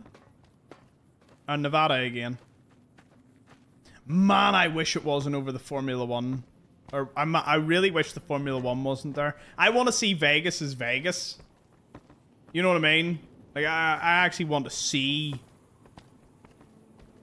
it without all the racing gear set up. I think the traffic is nuts. The locals are like, this is a nightmare driving about. Taxi and Uber drivers charge a lot more. You know. It's this weekend, but they start setting it up like 2 weeks prior. So it's a nightmare. I couldn't drive. I couldn't drive in Vegas. I couldn't. And I consider myself a pretty sturdy driver over here. But even when you get by the fact that you can pull out at red lights, you can turn on reds. I don't know. I've never felt such a. I love the concept. I love the concept, but man, it's hard to swallow. Also, roundabouts. I guess a roundabout's like an oppressive thing to use. I never seen a place where I'd be like, wow, you know, a big roundabout would solve a lot of problems around here. You know, like you're sitting at an intersection to go to the next intersection to go to the next intersection, and I'm like, you do know one roundabout would solve a lot of the, like, I despise them. L roundabout. Man, I love Americans. L roundabout. L flow of traffic. Big L flow. Now, don't get me wrong, roundabouts in certain countries are a demon. You know, I'm not here like promote all roundabouts. I'm saying there is certain applications. You lost Aura. There are certain applications in which a roundabout would probably solve problems. Most people freak out when we come to them. Ah! What do you mean? It's like, oh, it just goes with the flow of traffic. I'm like, flow of traffic. My SUV either goes Berber forward or Berber back. There is no, like, connecting onto this silly concept known as a roundabout. I love all you Americans. I do. The concept of that is so beautiful.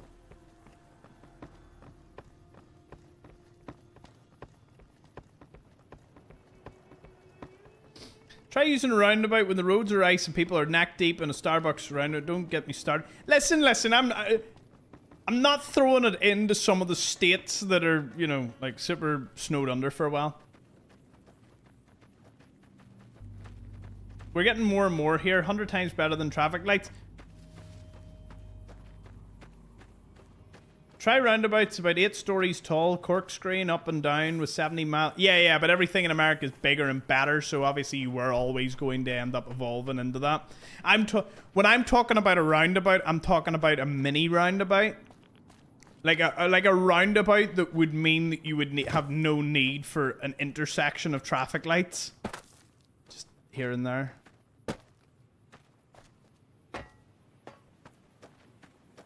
Wait a minute.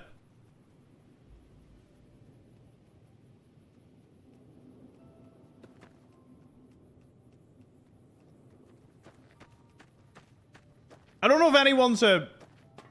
Thing is, roundabouts are not complicated at all. W statement from Django. W statement. I mean, they're hard to use if you're an imbecile. If you're like an idiot. In the UK, that is. Not to hit everyone that doesn't like roundabouts. If you've never grown up or used them, yeah, I get it. But if you are in the UK and you still can't use them, like, what are you doing? I say that. I still don't fully understand if you're meant to pull off after 12 o'clock or before 12 o'clock on certain roundabouts. You know, because technically some roundabouts have multiple exits. For a low density traffic flow, roundabouts, yes.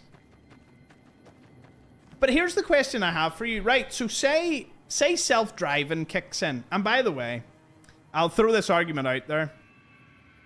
I would happily,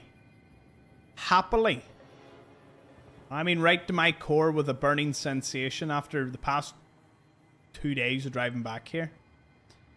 I would happily hand in my driver's license if it meant everybody handed them in for full self-driving everywhere. And don't get me wrong, I've got a whole like take on it, freedom and whatnot, and you know, I'm a core probably would argue against it. But there are some people that should not be allowed on the roads. Shouldn't be allowed to drive. Like, just shouldn't. Don't care who they are, where they're from. I don't care. I just think they shouldn't drive. There are dangerous, horrible, awful drivers out there. So, if self-driving kicks into its fullest, this is where I'm going with the roundabout thing. If self-driving kicks in fully, would traffic flow be better with roundabouts, or would it be better with intersections?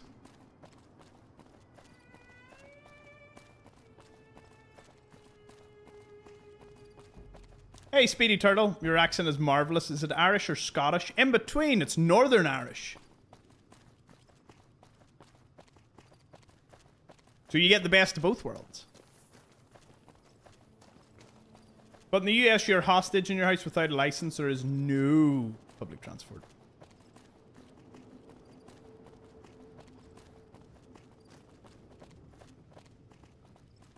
Oh, well, I am throwing out like full self-driving to where the price of buying a car that drives itself.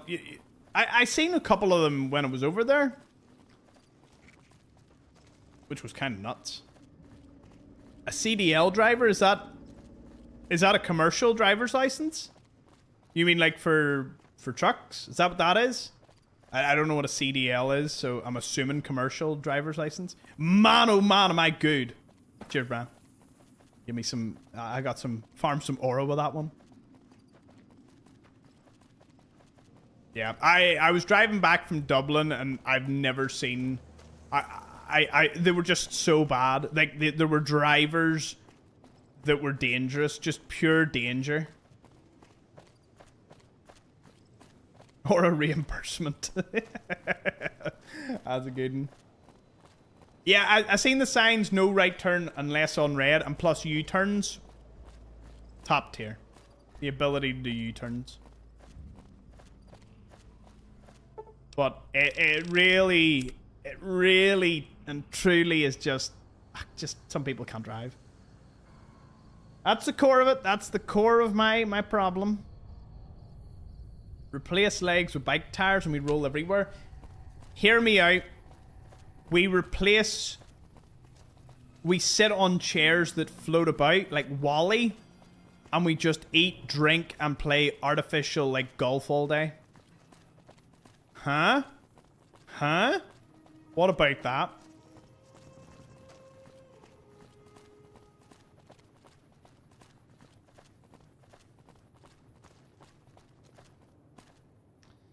Hey, what country is the fastest growing capital? Ireland. It's Dublin every day.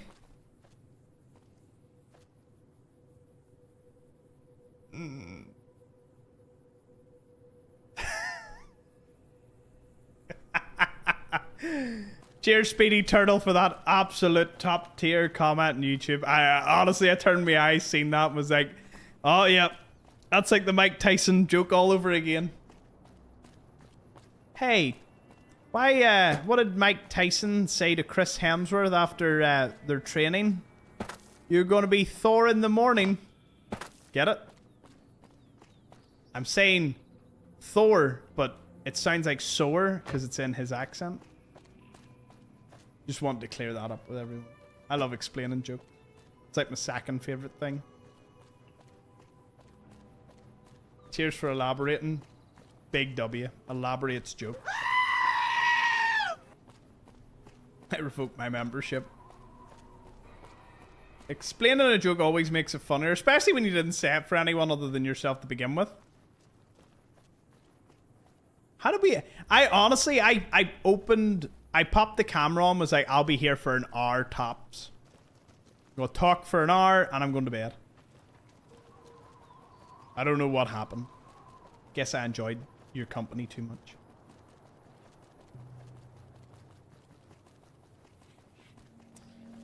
So yeah.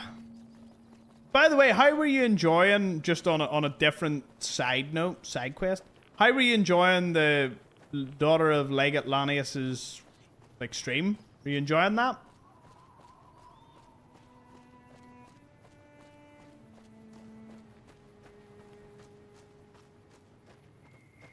Cause I had fun. It's certainly different. You know what? I seen the... It came off like a Reddit post. And I was like, that's a very interesting one. You know, what if you were the daughter and you were trying to find him? I love the first couple of days, just abrupt endings with no goodbyes. The entire ending was on YouTube. I didn't realize that I only had an hour. Like, there was an hour. That was it. Hey, Jesse finished a playthrough of New Vegas for the 3rd time. Nice. Playing 4 for the last 2 weeks. Awesome. Hope you're enjoying it. 4 is one of my favorite. One of my favorites. A lot of people are amazed I don't say 4 is my favorite. I mean, like, if you want to include life, job, and career, I suppose 4 definitely is the first, but, you know.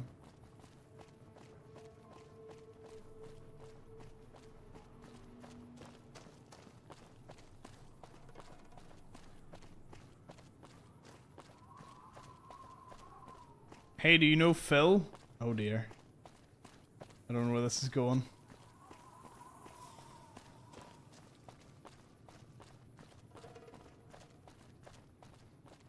Hey, Glorps Morp. Find the guy. I find him. You're the reason I got all the unique stuff in Old World Blues. I am? I did? It sounds like something I did. I'm pretty sure I did that. Didn't I? All the loot video? That might be me.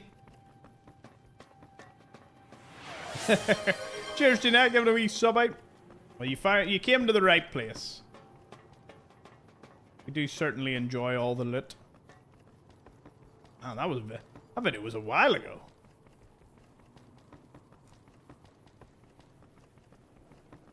Hey, Tom, do you know the girl who cosplay you? Her name was Candice. Candice, I believe. She had the pink shirt and all. What?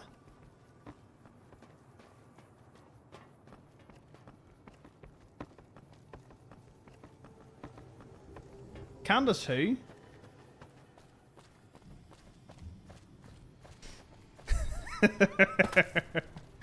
Oh, you about to find out. Candace? Candace who? Candies. Oh my goodness. I can't believe you got me with that one.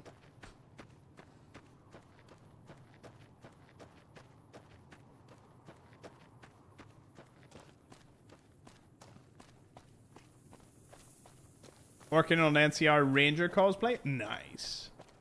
Some of the costumes were phenomenal at New Vegas Day.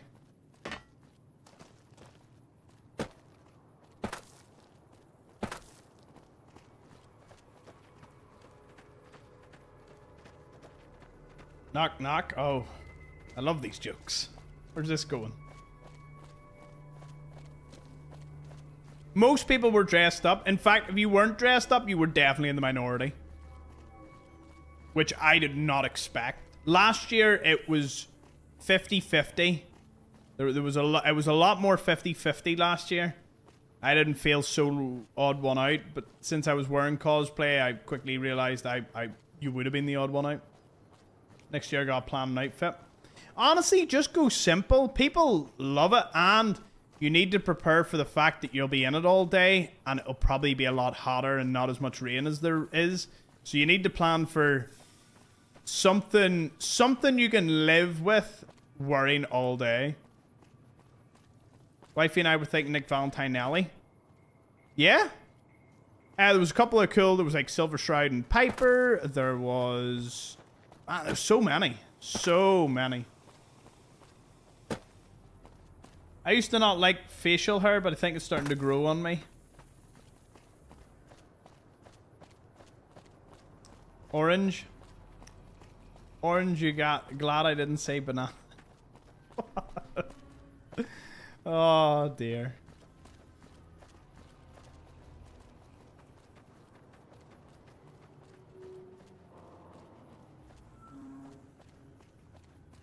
That is good. Yeah.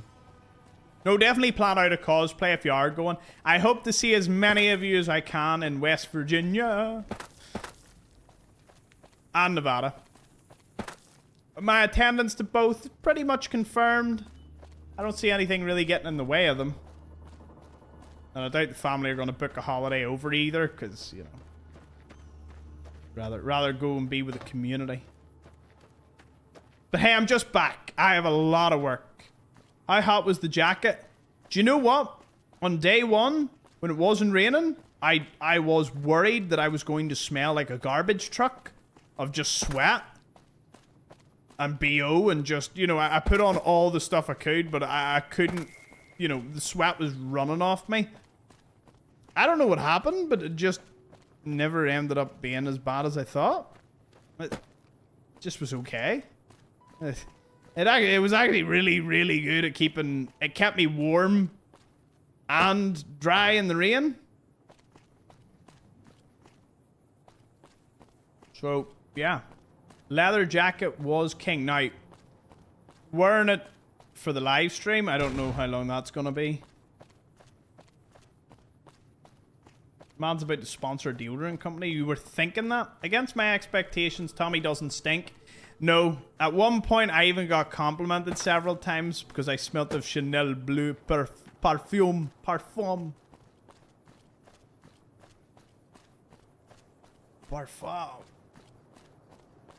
I felt bad for the people out in the rain. I was only stuck out in the rain once. Rest of the time, I was straight into places. It was like the Willy Wonka thing. It was like, I have a golden ticket. That people just smell you? Yeah, it's not as weird over here in the UK. Only females. I didn't let any dudes smell me. Like, nah, it's not really my thing. Normally they just stood near me for a photo and they were like, oh, you smell amazing. And I was like, it's because of my Chanel Bleu Parfum. Parfum. Which I got at the airport. Remember I was saying I was going to get it for Christmas? Got it at the airport like $100 cheaper. like half price to what I was going to pay. So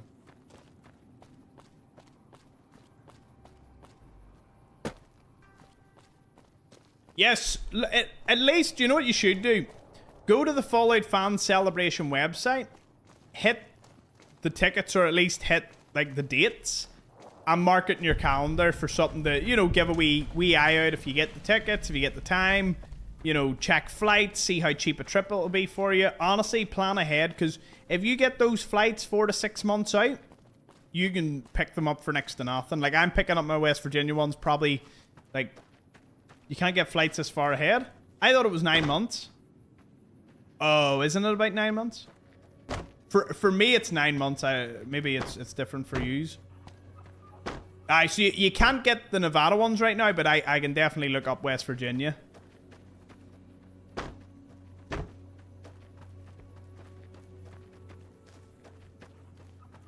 Yeah, you can get the tickets for $50. If you're splashing out, get VIP. Keep an eye out. In fact, I'm going to set up something that I'll alert all of you in the Discord if VIP drops, or I'll alert you all, like, live if I see it drop, because I honestly want as much of you to experience what I experience, because, you know, you might go $50, but $50 was the difference between spending 4 or 5 hours every day standing. Now, I do, in queues, I do believe they're fixing it. I really do. But if we can ram that VIP tent with as many explorers as we can. In fact, I would go so far to say I might try and snag a few more tickets myself. Just to have for, like, the community if anyone wants them. You know what I mean? If I have a chance to get them. Might grab a few. Tom's stacking the deck. Stacking the VIPs with his people. Big W, Tom. I have to. Have to get more people. And Stinky will agree. If you got bat for me, Thomas, I won't be mad at you. It's more like a lend-lease thing, you know, as in, like, I'll bat and then lease it back to you.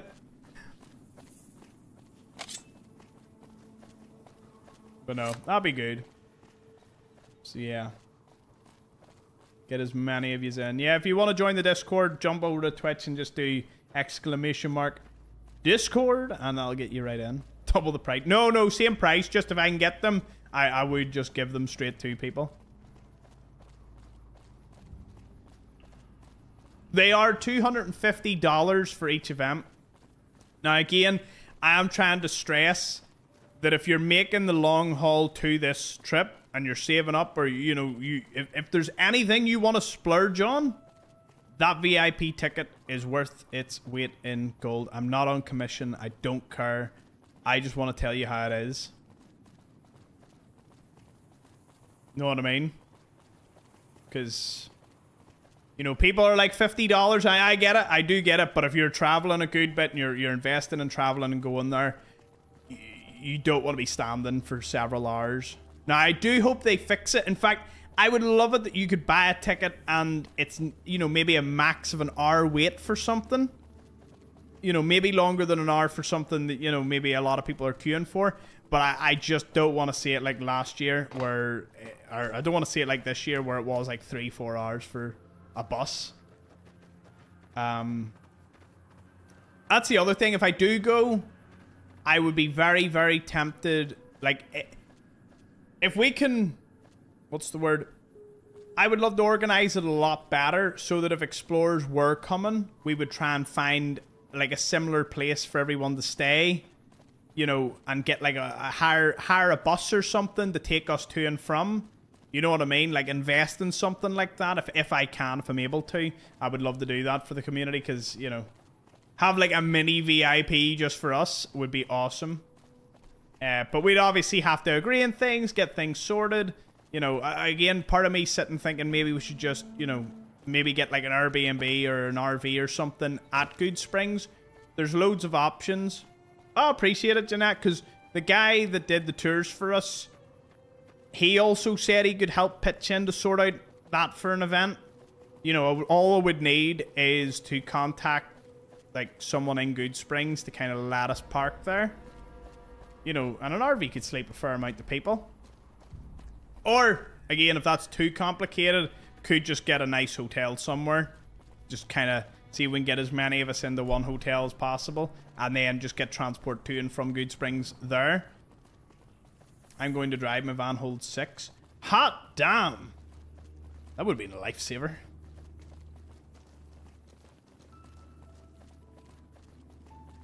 Having a slumber party. No, it'd be good. Like, as I said, I don't believe I'll be staying on the strip. Again, I highly doubt it.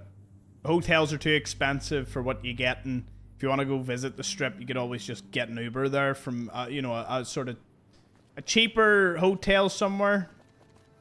But again, this is all future stuff. I'm just back. This is my first stream back, and we're already planning next year. What a wild trip. We've still got Season 2 to get through and everything else. They said that'll be the biggest year, but I don't know. Season 2 will release. Someone's like, oh, the hype will die out. I'm like, what do you mean the hype will die out? Did you see the hype when Season 1 dropped that year?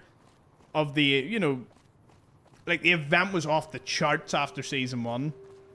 I doubt Season 2's not going to cause the same thing. And anyway, we are going to have a great time, folks. Great time together. I hope to see many of you here tomorrow, where we'll probably get more into, you know, playing the game. We'll probably do this and a few other things. Yeah, just to get us ready for December, for Christmas. It's gonna be good. So have a good one, everyone, wherever you're watching, and I will see you all in a bit. We about to blow up Steffi's stream. Yeah, how long? Let's see about raiding into Steffi. Is she live? Let's see. Let's go get her. Go in and spam the ham for Steffi, because she wasn't there, but you know, she would have been a great. I would have loved to have met her if she was. So let's see. She is there. Let me see.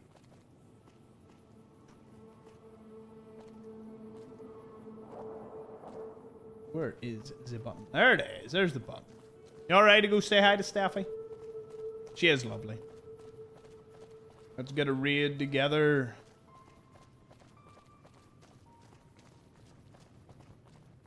Come on, everyone. Hop in. We're going on an adventure.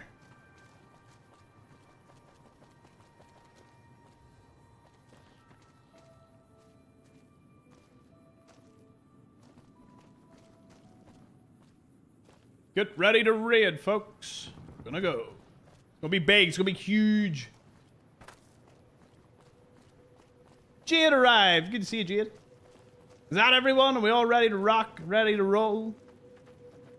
Looks like it. Do give her a big welcome, and thank you all for joining in. I'll see you all tomorrow.